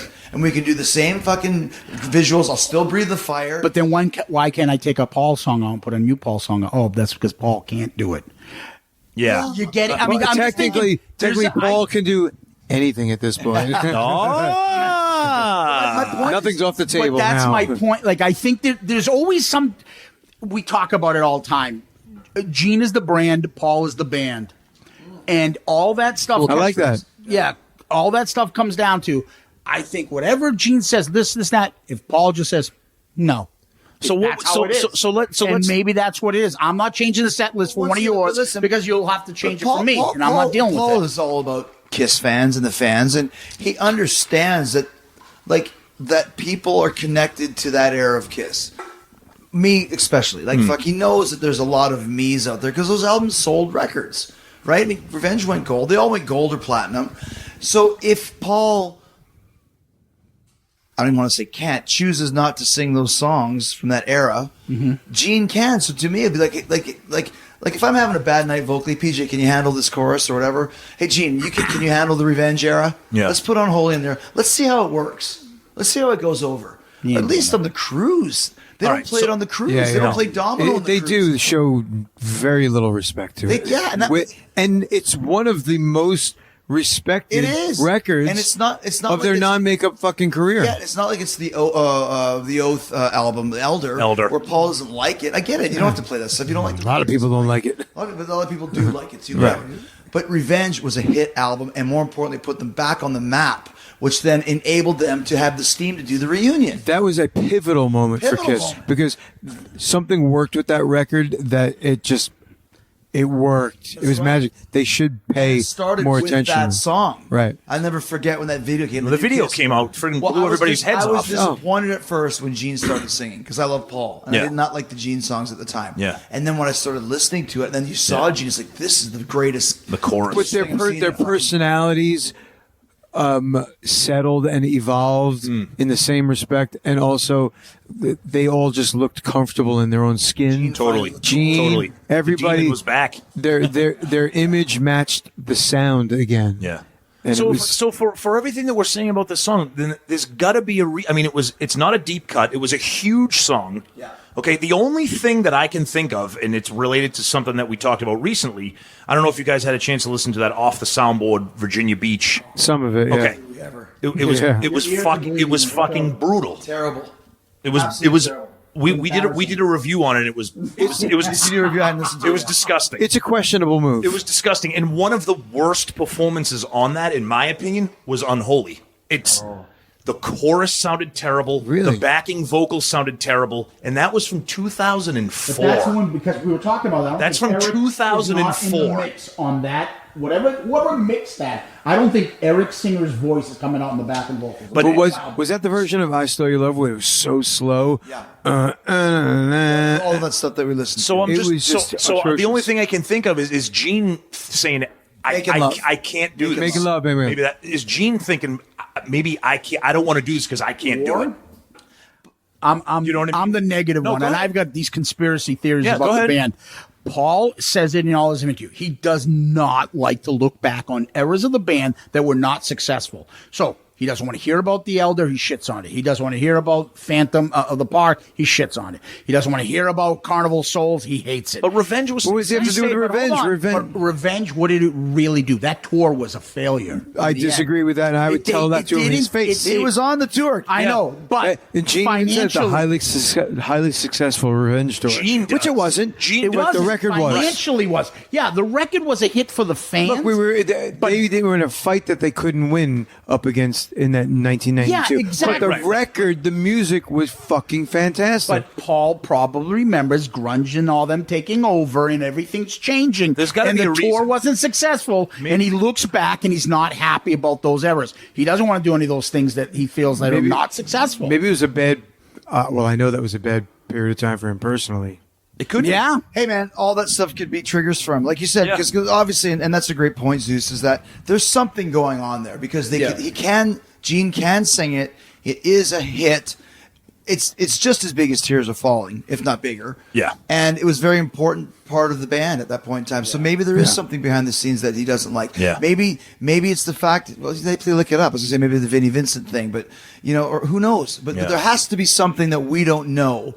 The reason why they don't play that. It's a massive omission. And even if it's like there's no place for it in the set, the Cruise, they play stuff. And they didn't play... Nope.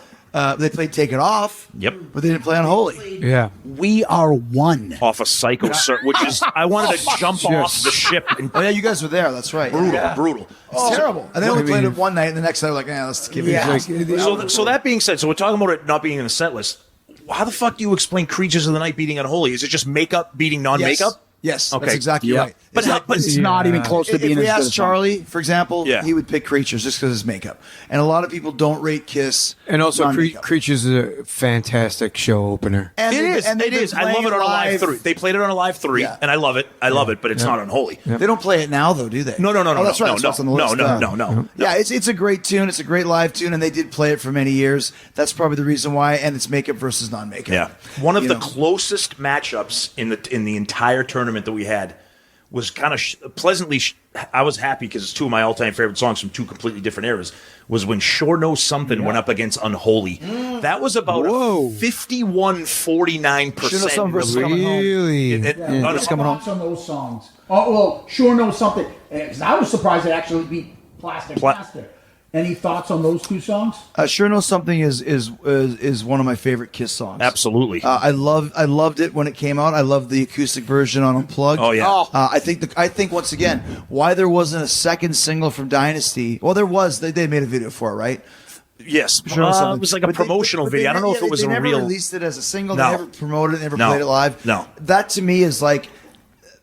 If you said, hey, they're going to play Sure Know Something instead of I Stole Your Love, I'd be like, fucking, I'm in. Yeah. Like, it's a great tune. Yeah. A little fun fact about that song and going back to 1 in a Million by Trixter. Side note, shoehorn, as we call it, Available on Spotify now. When that song was first, or 1 in a Million was first written, the chorus, Steve had the chorus as 1 in a million. 1 in a million to me, and I when I heard that, I'm like, oh man, that's Sure to Know Something. I said we got to do that on the uppie. It's 1 in a million, 1 in a million to me. We got to put that on the uppie, like Sure Know Something. And that's why that is. Oh, that's awesome. So I love that song. That to me is a great tune from that record. Remember when you saw it on Extreme Close Up when you first got that and you saw these videos? Like that's how we were in college. That's one of the We were in greatest. college. Yeah. We had a big screen TV. Yeah. And lived with all our friends. And me and Tom were the Kiss freaks.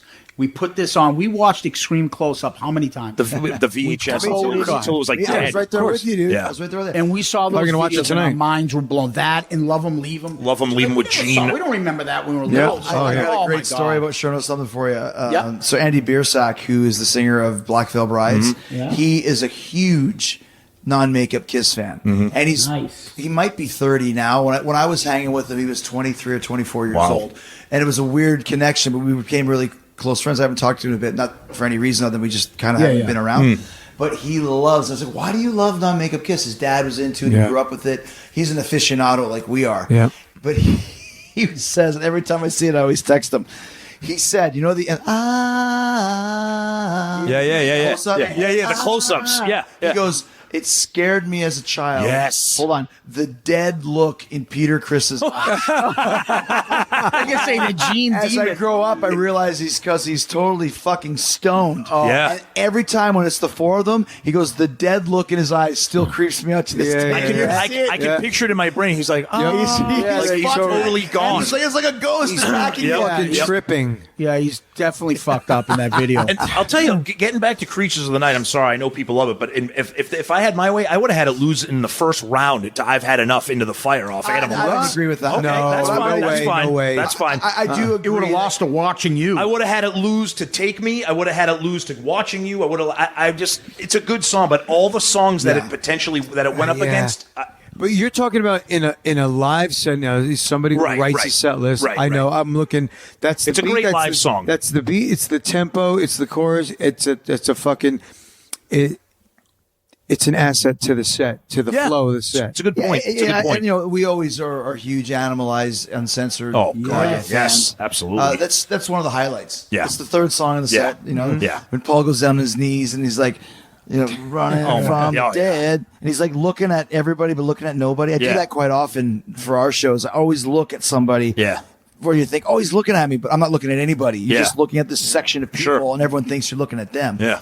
Paul does that so great on that song. I just love that, And it's funny. So we got the final four. I mean, look at it. You got Come On and Love Me, King of the Nighttime World, I Stole Your Love, Creatures of the Night. And somebody commented on it and it said, you have 3 songs from, the classic era of Kiss, and then one from the end of the makeup era. Like, this is what fans want. Yeah. This is what fans and want. once again, to me, when I filled mine out, it was a Paul song versus a Gene song. Yeah. Because that's the way it should be. Yeah. And I think fans should do that too. Like, Gene is a fucking great songwriter, and it should come down to Gene versus Paul, which song you like better. And that's why, to me, you guys put I Stole Your Love in the same bracket as Unholy. But on the other side, that's why Fits Like a Glove is the best song from that era. And I just thought it would have been really cool if it was a Paul versus a Gene. Yeah. Although, listen, Unholy versus I Stole Your Love, I could go with either one, to be honest. Yeah, with you. well, that's Both we killer scenes. created these brackets for that way, anticipating those types of matchups. We were hoping for I Stole Your Love because when I Stole Your Love went up against Creatures of the Night, it curb stomped it. I mean, it won 80 to 20% the voting. Creatures had no shot. I probably would have voted for it. Yeah. I would suffice to say, had you flip-flopped fits like a glove with Unholy and put Unholy in the other bracket, it might have made it to the end.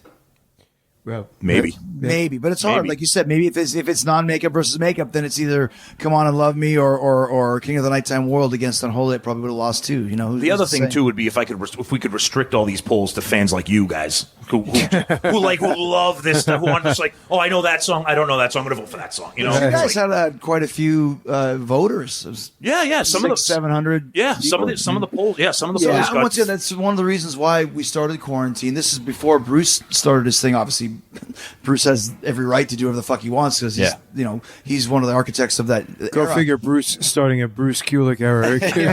And damn us. Bruce played on Heart of Chrome by Quarantine. Yeah. But That's we right. started the band because the four of us are ardent non-makeup fans. Yeah. And those songs are so good that people don't know them. Yeah. They've never heard Heart of Chrome. They've never heard, No, No, No. When I first played No, No, No for somebody, they said, is this a David Lee Roth, Eat 'em and Smile era? Because they don't know the musician. And Love is a Deadly Weapon is a hard fucking song Oh to my play God. and sing. It's almost proggy at times. To boot, like when I told people that we were going to be doing No, Kiss fans, diehard Kiss fans were like, "Oh, really? Why?" Like, and then they heard it, they're like, "Holy I didn't shit, rate it this is either until we different. played it. I This thought it is was so wrong. cool." I mean, And then we ended up with the highest charting single off the Crazy Nights record. When ours went to 25, and Yep. Crazy Nights was 37, and Reason to Live was 35. That's why the diehards love Quarantine. we have the 'cause plaque you guys, to prove it. You guys are picking the deepest of the deepest cuts, like songs that you're never going to hear anywhere. And they're all great songs, but we also pepper in a couple of the bigger hits. Yeah. And there's a couple that we played on. We've done the grand total of 3 gigs now, or 2 gigs. Yeah. But, 2 gigs, yeah. but as you play more, you realize, like for us, Yeah. Tears Are Falling didn't work. Because it's just dun, dun, dun, dun, dun, Yeah. dun, dun. If you're in Kiss, We it's could great. sell it as Kiss, but Yeah. not But as for a, us, you it's know, like it's not working. Let's just drop sounds it. like a cover There's band, other yeah. ones we can do, and then a song Yeah. like Heart of Chrome that works amazing because Yeah. we play it great, but it's also a great fucking song. Yeah. And how did that It's an one not easier make sell, it? For, it you know, is. easier sells without production and Kiss, yeah. you know. Yeah. No, well, this has been awesome. I mean, you guys are. This is why we have you guys on over here. And PJ, Well, let me- thank you so much. let me for ask joining you- us. thanks for having me. To add your insight. Let me love ask this. you some questions. So as Yeah, we're go ahead. talking, Go ahead. I'm realizing there's a lot of songs we've mentioned that aren't in here. Mm-hmm. So how did you choose the 64 songs that made, like, for example, like why not Love's a Deadly Weapon, for example, or whatever, or Heart of Chrome, or whatever. So what we did, we have a bunch of Patreon subscribers, which we're happy to have. We're lucky to have them, and we gave them as a Patreon kind of give back. We let all the Patreon subscribers throw in their top 10 Kiss songs. Yeah, there's a Okay. couple of doozies in here. So Naked City. so right. So what we did That was good Bob song. so we had of all the Patreon people, we probably had about 95 different Kiss songs submitted for the tournament. Okay, so you could only get 64. Okay. So ultimately, it came down to me and Zeus being like, okay, something's got to get cut. Well, and this is what just we made the cut. And some of the songs like Naked City, is it going to win? No, but it'll be fun to have people talk about it. You know. So See the beating it takes. talking- yeah, exactly. Kind of. Yeah. talking about Bob and when he was kind of having his issues. And I don't know how I ended up on this. I still have it. It's great. It's an email that I got sent from Bob Kulick. And on this email is Paul Stanley, Gene Simmons, Doc McGee, Wow. Chris Jericho. Wow. Why am I on this? Yeah. I don't know. But he was saying, like, I didn't get royalties from Naked City, and I'll call Pepe Castro right now because Pepe Castro. Pepe Castro. Yeah. But I don't want to get into this because, like I said, I love Bob. But I was like, how in the fuck? and one side of the coin, this is one of the coolest moments ever. Of course. So he goes, I'm going to sue your ass. And I'm going to take you for everything you've got. I'm like, me? What did I do? I didn't do it. How were you? Why were you 10 years old when this album? How did you get on the email? I have no idea. I don't know if Bob included me by mistake or if he included me because he wanted me to know what's going on. I have no idea because I even said to Paul, like, why was I It was included on probably this? Chris J. something. Yeah, it was the wrong name in the address book. But man, did you luck out? Because actually, I saw the email. Yeah. He forwarded it to me, so I saw it. I saw So it. that was my Naked City story. That I'm going to sue your ass for everything you're worth. For Naked City. Oh my God. Good luck with I didn't do it. that big hit. Amazing. The other thing with this is, so we put this together, and what we do is we put the polls on Twitter, and we do it like a tournament style, and the first 20 polls, and then it goes down and down and down. Yeah. And the problem that I have, and it gets so fucking frustrating, is you got people that really listen to the show and really get into it and break every song down, and then you got like people that subscribe and follow us, and they're just like, "Oh, that's a better song. Yeah. That's a better song." Right. They're not even listening. We're talking about what song do you want to go into the set list, Right. And why? And Yeah. what's different? Like, no, they're like, boom, boom. They're not even reading the fucking. Maybe poll. next year the whole tournament will just be for Patreon people. Yeah, Fuck them. So we'll love to hear some suggestions of next year. Next year, we're always say, me and Tom always say, let's just do deep cuts. And we're like, what's a deep cut? Are we taking every song off Peter's solo album? Is 10 songs are going to go in there as a deep cut? Like, how deep do we go? I can't stop the rain as a number one seed. So, like, what do you do? Yeah. How far? Just as a quick segue back to it, so I pulled it up. I'll show it to you guys after, but it's from Bob Kulick to Gene Simmons, Paul Stanley, Doc McGee, Kiss Office Angus, Bill Randolph, Keith LaRue, Eric Singer, Tommy Thayer, Chris Jericho. And Who is this CJ that Chris something with a J that he and meant to shout it send out to? Loudcast. Yeah, right. Because we were on this Those last fucking email. guys.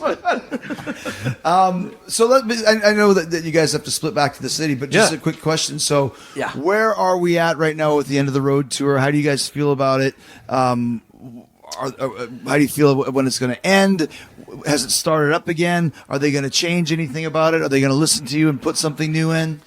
I don't know. I mean, they're supposed to be starting back up soon. They're actually coming to Hartford next month. Makeup show. Next month? Yeah. No, they're going Weren't to they South supposed to be America. Australia in April, I thought. I think they got this moved. month. Yeah, the Hartford date's a makeup date. I think from a COVID cancellation. I think when either Paul or Gene had it. And then I think Aren't they all? Yeah, I think they're. After that, I think they're going. I thought they have South America's first is coming think up. so. Right. And then they come back and they're going to hit some makeup dates. Yeah. And then they do the Then they're whole gonna- Australia thing, right? Yes. You know, it's interesting. I don't think I'm talking out of school in this. I went to Paul's birthday party, which was great, and it was really cool for many reasons. But talking to him and Gene, like they were saying that the whole COVID thing threw off the whole plan. Oh, totally. And listen, threw off the plan to the point. These are guys in their 70s and still wearing the stuff and still flying, and it's like it's hard to do this. Yeah. It's not easy. Like Gene was even saying, which he said in the press, but this is not the Stones where you put on a cool jacket and you do your gig. And I think it really threw off the timeline of like, okay, we will be done. I think it was June 21. It was supposed to be That's done the a year last ago. gig at fucking Shea Stadium, wherever the hell it is. Yep. And now everything got thrown back. And he said, if it keeps getting canceled and moved back, it's like these gigs are going to get less and less. It's just Show's so hard over, to- yeah. And not saying it in a bad way, saying it in a facts of life way. Like, It's this a is- long work day for those Dude, guys. it is. Man. I mean, they're not. I mean, they're doing fucking VIP. They don't have to be doing VIPs. They don't need it. Yeah. Okay. In fact, I kind of think that they're wrong for doing it. I mean, look, is it great for the fans? Yeah, but you know what, fans? Too bad. Well, on the they cru- gotta fucking preserve themselves. And on the cruise, they're not doing the fan pictures anymore, right? Oh, they stopped that years ago. They stopped that, yeah. That's the thing about the cruise that we kind of complain because more and more things, it gets a little bit more and more expensive, but they also started taking away things. And now they don't even give you autograph stuff. It's like lithogram, right? And just carved in. That's It's why like, you guys got to switch over to the Jericho cruise. we talked about it. We prefer. We give you more. We've talked about it. Yeah, We've yeah, talked yeah. about it. And Quarantine will be on that one. But in too. terms Yeah, of go ahead. some of the questions that you were asking, we would always like to think that when they take a break and then come back that they'll throw, like they did with Parasite, when they threw Parasite in, because that was when we saw them in Manchester, they had taken a break. Are they going to do anything different? No. And I think the reason why, and I'm not going to call them lazy because that's a strong word, I just think, you said they're 70, 71 years old, they're trying to get through this, and let's just get through They're trying it. to finish the race. Yeah, They're exactly. limping to the finish they wanna line as it finish is. the race. That's But that exactly right. race is going to go right almost up to 50 years. You see them stopping before 50 Yeah, years? you're right. Well, here's the thing. Too. That's the thing. Here's So I the think they're going to drag And it out and here's hit another the one, 50 Zeus, years. and you know the this. pandemic opened up another can of worms. You're right. And you know Yep. this too. It's the end of the road tour. Doesn't Oh, mean they I can't, agree. Can't play a fucking Oh, they're gig. doing Vegas, It's not the in my end of the opinion. They're gonna year. be doing It's not stuff. the end of the, Right. it's the end But of once the road. again, people are saying that to me. But talking with Paul and Gene, 70, and I think Gene's 72, 73. He's a couple years older, 70, right? He's He's older. like three, 4 there's years, only right? there's only so many punches of the card that you have, Of course. to do this show. Yeah. Now, could they do non-makeup? Could they do acoustic? Could they do? That's what we've said. That way, that way, Paul's not straining physically and vocally. The same thing with Gene. Do something stripped down. Maybe play those songs that they don't play for people. But that'll never happen. I don't know. And we're that ship has sailed. I think we're you're right. guys that never want it to end. Yeah. But it ends, and that's life. It ends. And I will say this: we saw them, the last time we saw them was in August. Okay, in August of this year. 21. August 21. August 21. Where? Mansfield. In Mansfield, okay, so Mass. The show was fucking amazing. Yeah, it was shockingly, because at that point we had gotten to the point where like we're going because we love Kiss. It was their very first show after the COVID return. Yeah. So there was tons of energy. They sounded good. They played good. And I said to Zeus, if this is the last time we see them, it's a good ending, because when we saw them in Manchester, the flip side of that was Manchester. Fucking I think brutal. that was an opening leg, right? That was the opening leg. What was brutal about it? They sounded. They looked like they were falling asleep. They were lazy, tired, sounded bad. That was rough. Okay, So that's what you don't want. Yeah. Okay, so I will explain it this way. We just saw you guys perform, and what was the first thing I said to you outside? I was like, how the fuck are you guys still standing?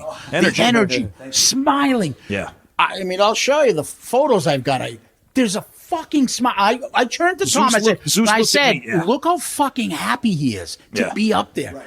Do you look at Paul lately or Gene up there as happy to be there, or a job? Same thing with Eric Singer. He looks like he's unhappy. You know when they were happy? Job. It's a job. It's not on the plane. It's contagious. It's contagious. When you know someone's not into it, it's like dominoes. Like, yeah, no pun intended. Yeah, and I'm looking at Domino's Sugar Box. Whoa! But you're right. But you're right. When we saw on the cruise, when they play that indoor show on the cruise, like that in the theater, yeah. Paul, I've never seen him happier, smiling, joking, laughing. Gene. You could. I'm like, where the fuck is this when you're playing in front of 10,000 people? They're playing songs they don't usually play. I don't know. But he was insecure though about it. To doing his cooking show, and that's don't get us on bedtime stories with Paul. Yeah, he was insecure though. You could tell because he'd always preface everything like, "Hey, we're gonna throw it out there." He kept repeating those lines, for the newer songs, or like just anything like songs. Hey, we don't know how this is gonna go. We don't just play it, buddy. We don't give a shit. Right. We did something at our VIP in Fort Wayne where there's a girl who's been to 30 VIPs, 29 VIPs. Wow! And every time she always requests a song we have called Broken Soul. Yeah. We've never played it live. It's just an album track. Yeah. It could have been a hit, but things are not the way that you want it to be all the time. But I said to Rich before, let's learn the chorus and just sing the chorus for her. Nice. And it was, a 4-bar chorus. Yeah. I was saying I posted the video on Instagram. It's got over 100,000 views. People responded to it. I'd like to note that he said to Rich, let's just go over and do it. Who he didn't tell was me, because I never heard the song. And then we started playing it, and I'm just following. I'm watching fingers. I'm going, what am I doing? Well, my point is, Kiss does that. I remember I got that because when they were doing the acoustic VIP show, which is where I got the idea to do our electric VIP show.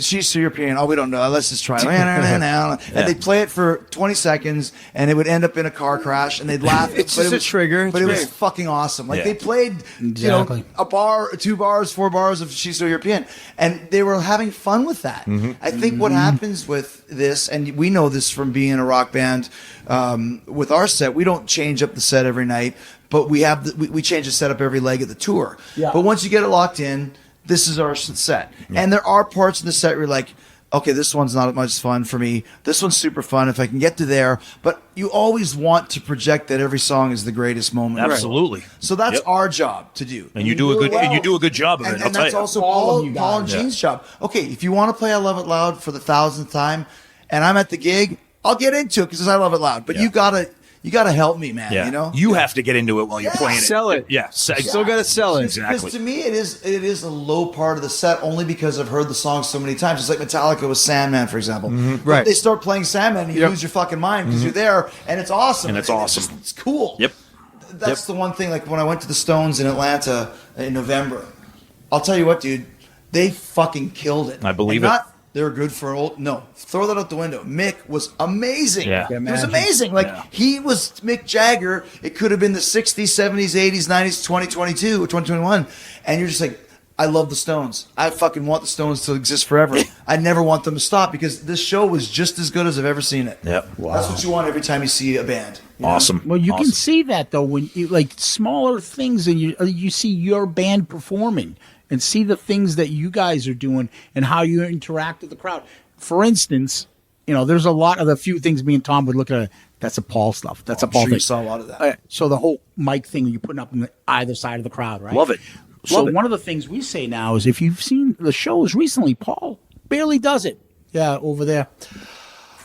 Yeah. How about you guys over like there? It's like he's like, okay. It's like he's bored. And then he stops it. You remember how you used to do it? He'd do it like 5 or 6 times back. Now it's just like, yeah. That's Paul that I did tonight. Yeah, over there? Yep. Okay, good. Thanks, Ryan. We got it. Like he has no energy to do that stuff. You can tell. Yeah. And maybe he's just mentally getting to them because, like you said, the finish line kept moving back. It's work. The end of the road has happened, and they're still playing on gravel and dirt now. It's a great point. It's a great point. Yeah. It's a great point. Guys, this has been amazing. Hey, Chris, thank you. Thank you so much. Amazing. Thanks for having me. An awesome Fozzy show tonight. You guys rock. Thank you. And we'll see you at Creatures Fest. Absolutely. That's amazing, yeah. Yep. I can see the other band. That's right. Yeah. So all you Kiss tards, you'll see Kuarantine, Fozzy, and all the above. That's right. Creatures Fest. That's right. Thank you, guys. Thank you. Suck it.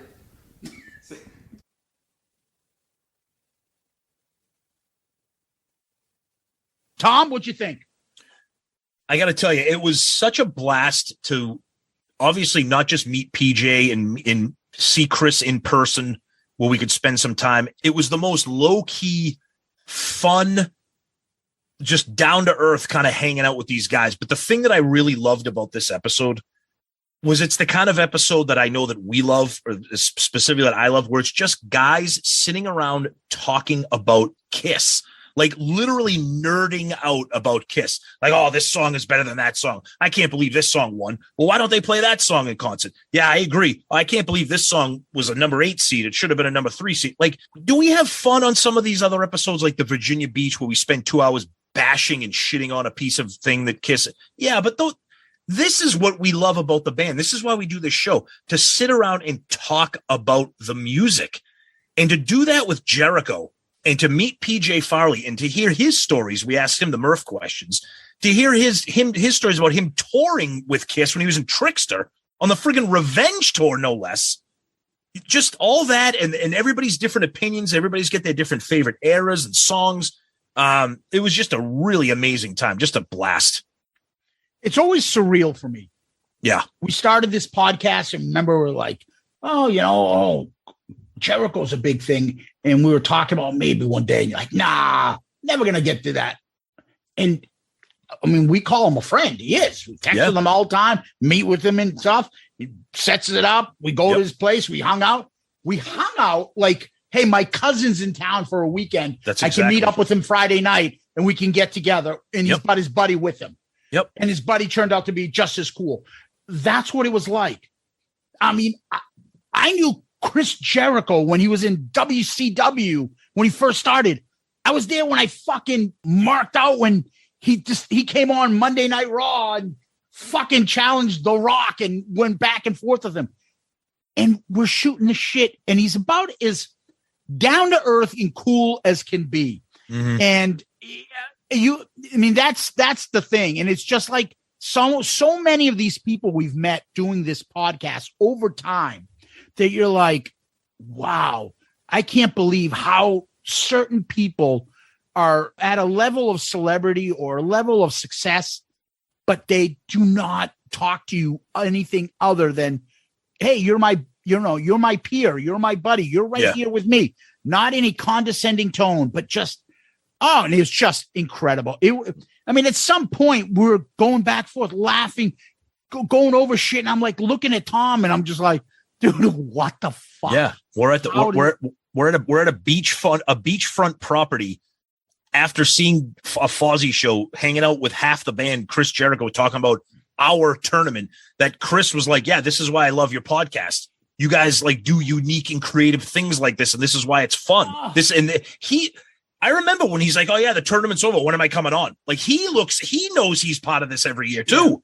Yeah, and he's got the vodka there. He's got the Grey Goose. He's got the pizza. They brought a pizza. Yeah. and he's like, yeah, hey, I got this. I'll give the recording. I'll send it over to my producer. She'll clean it up for us and she'll send it over. Like, dude, you don't even have to do all that stuff. And he worked this stuff out. Just listening to him and PJ talk, because they each have like so many projects going on. Like, how the fuck do you organize your day? How do you get through things? He's like, yeah, I'm going to meet you here. I'm this and that. Oh, I'm flying in here for Creatures Fest, but I'm leaving later on that night. I'm doing like he's still hungry to work. It's the hardest fucking working person. And all the success is because he's got charisma, talent, and a work ethic. That's like it. Nobody's business. That's right. That's right. And he treats people well. Yeah. Like we're not in media. We're not in music. We're not in management or touring or publications. We're just Kiss fans who he likes our show, and now he's part of it. And it was just an amazing. And again, I know we keep talking about Chris, rightfully so. And we keep talking about PJ. PJ was one of the nicest, most friendliest guys to hang out with and shoot the shit, and having his opinions and his ideas about a guy who not only loves the band, but toured with the band at a really interesting era. That just added it. It was amazing. He's got a great chemistry with Chris. They're funny. They're funny as shit. Yep. Oh yeah. And by the way, we all had some fun at our good buddy Joey Casada's expense. Sorry, Joey. We had some laughs there. We'll all see each other in Nashville in a month. So yeah, we really hope you enjoyed this.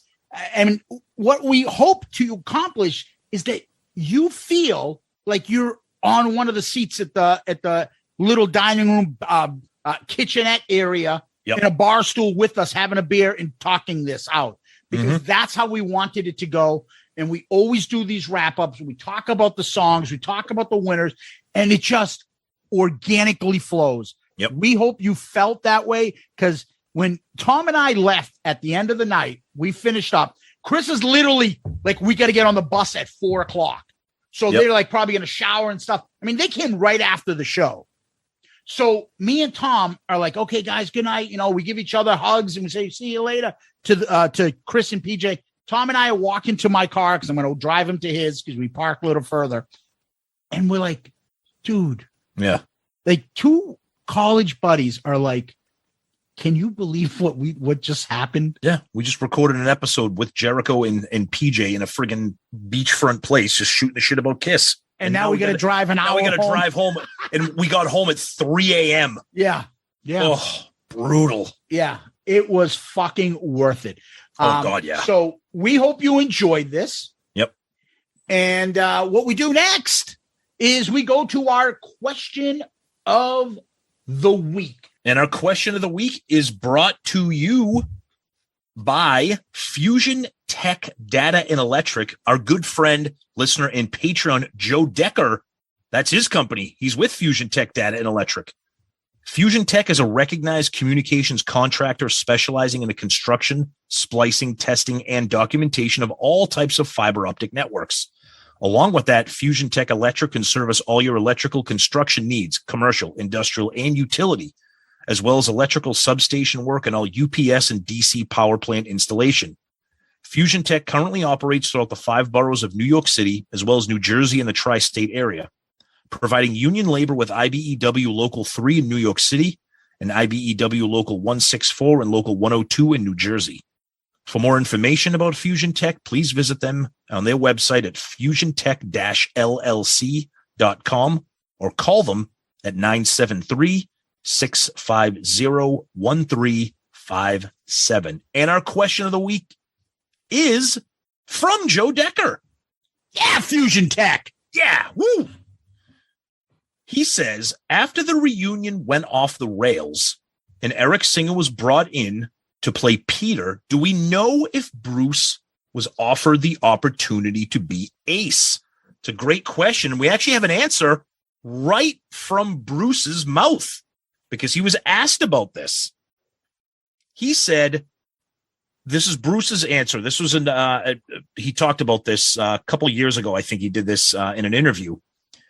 He says, it was seamless for Kiss to go with Tommy Thayer, who does a fantastic job as the spaceman. If I had been asked to step into that spaceman role, it would have been really awkward for me. I get asked by fans a lot, why weren't you there? I think Tommy stepping into the role was a lot more natural than me becoming the spaceman and shooting rockets off of my guitar. I would have had to have played the songs note for note like Ace. I don't think I could do that and remain happy in the band. Tommy does that to perfection.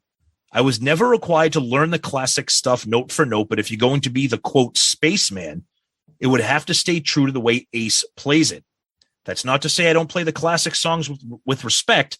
I play the Grand Funk Railroad songs with respect while injecting my own style into them like I did with my time in Kiss.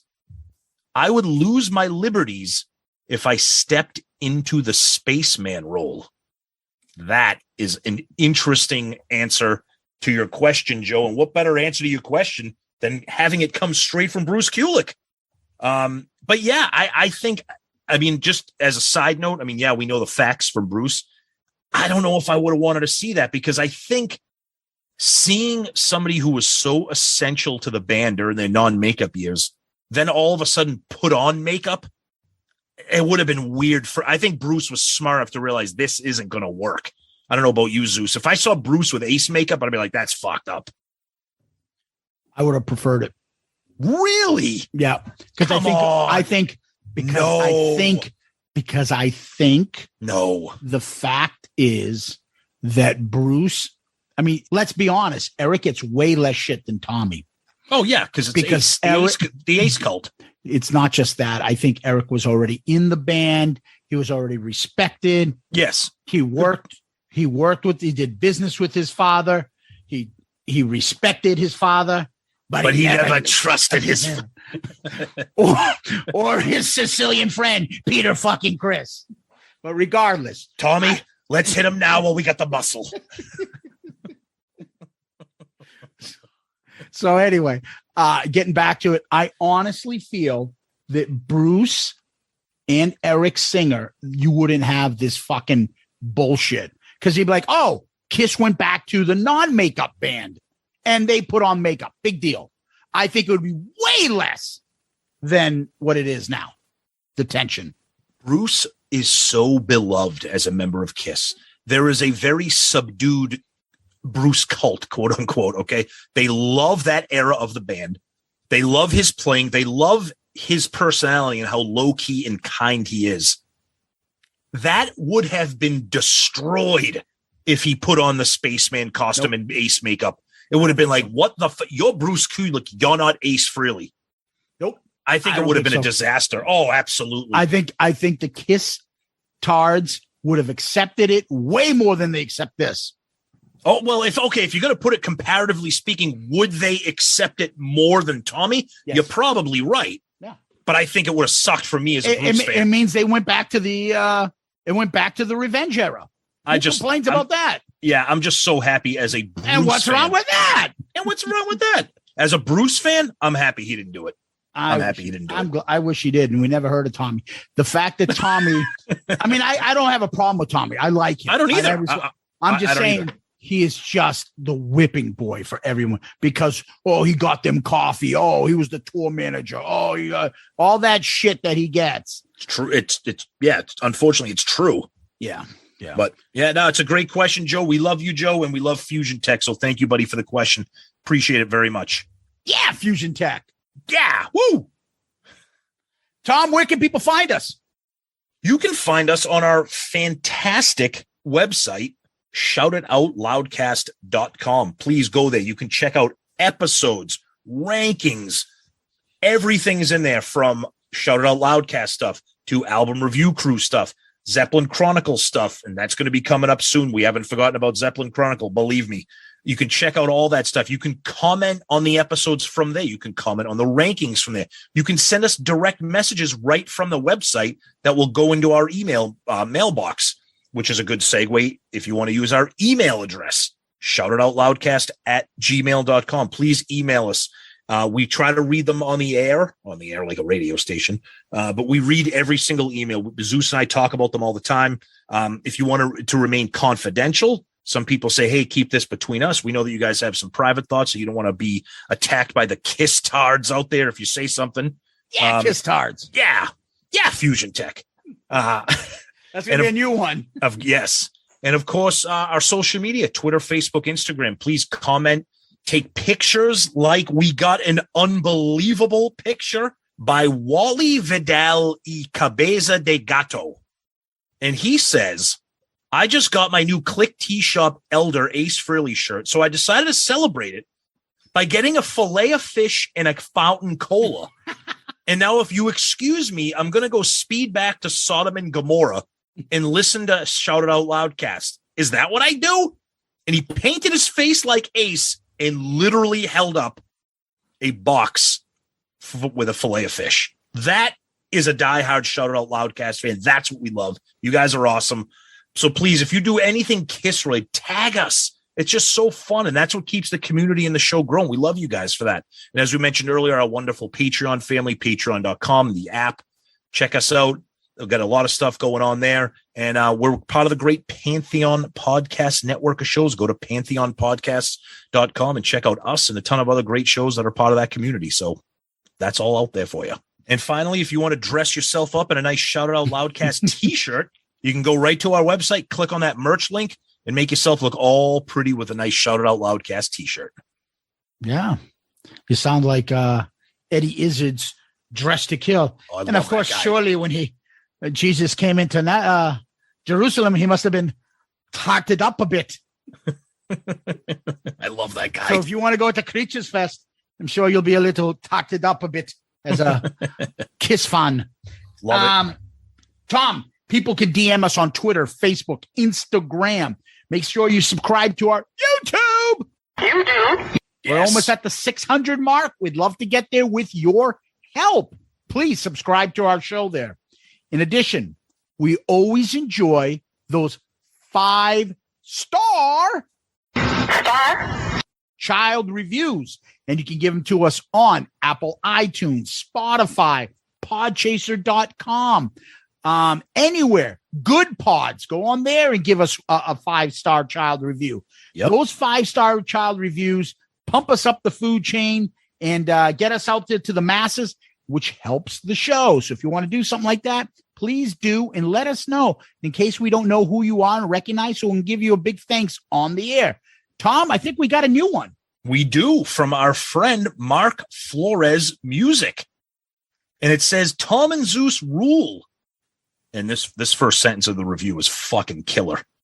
This show is to Paul Stanley what Sunlight is to Dracula. It celebrates the good and the bad of Kiss with an honesty and humor the band themselves are no longer capable of. All eras are discussed and nothing is off limits. Hosts Tom and Zeus treat every member equally, and it's raw and real. This isn't just a podcast. It's an intervention. Mark Flores Music, buddy, you are amazing. You rock. Thank you. Thank you for that, for taking the time, for doing the 5 stars and saying that about us. We love that. And thank you for getting us in the humor of this show, too. Thank you. Mark has done a few good things for us. Absolutely. And indeed. we really appreciate it, buddy. Yep. Thank you very much. Yep. And anybody wants to be the next Mark Flores, please go right ahead. Exactly. But, Tom, I always leave us with the Shout It Out Loudcast email, and that is shoutitoutloudcast@gmail.com. shoutitoutloudcast@gmail.com. Nice. So, Tom, when we end our show, we usually end with famous last words. You got any? Of course. Their selection is inviting. They sure look hot tonight. And the ladies in waiting will show you what it's all about. Nice. It's so sad living at home, far from the city, in the midnight fun. It's so bad going to school, so far from me and the dirty things that we've done. Now, that's a tip of the hat to those guys, especially because Jericho did a awesome version of that on that Spin the Bottle album that Bob Kulick produced. And I want to do that specific song because, as you heard, Jericho mentioned Bob in that King of the Nighttime World a few times. So thank you. So thank you to Chris Jericho. Thank you to PJ Farley. Thank you Loudcasters. Thank you, Kiss Army. And thank you, of course, to my buddy Tom. Yeah, guys, thank you so much. We appreciate all the kind words, all the comments, the feedback, the emails, and, of course, all the interaction and support. Patreon, guys, you're the best. Thank you guys for everything. And Zeus, my friend, thank you as always. And another special shout out and thanks to Chris Jericho and PJ Farley. You guys are amazing. Thank you. Peace out, Girl Scout.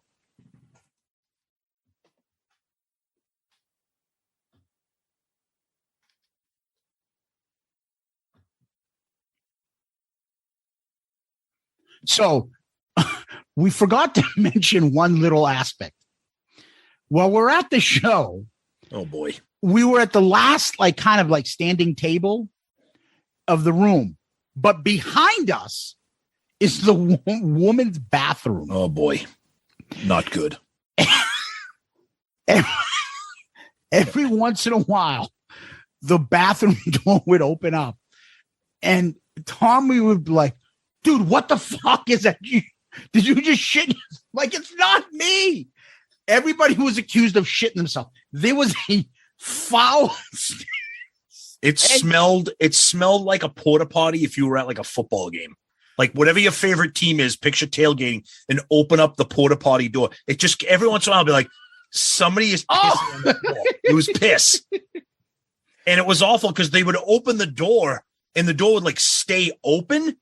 So it would just fill up the back of the bar. Yeah, because you know what it's like to be in a concert. It's a small bar. It gets fucking hot. Oh, hot piss. Just like Matt Wallace's Twitter handle, hotter than piss. And you wouldn't know because we're up against the wall, the last kind of, high table. Yeah, with no chairs. Right. So we're all standing. Yep.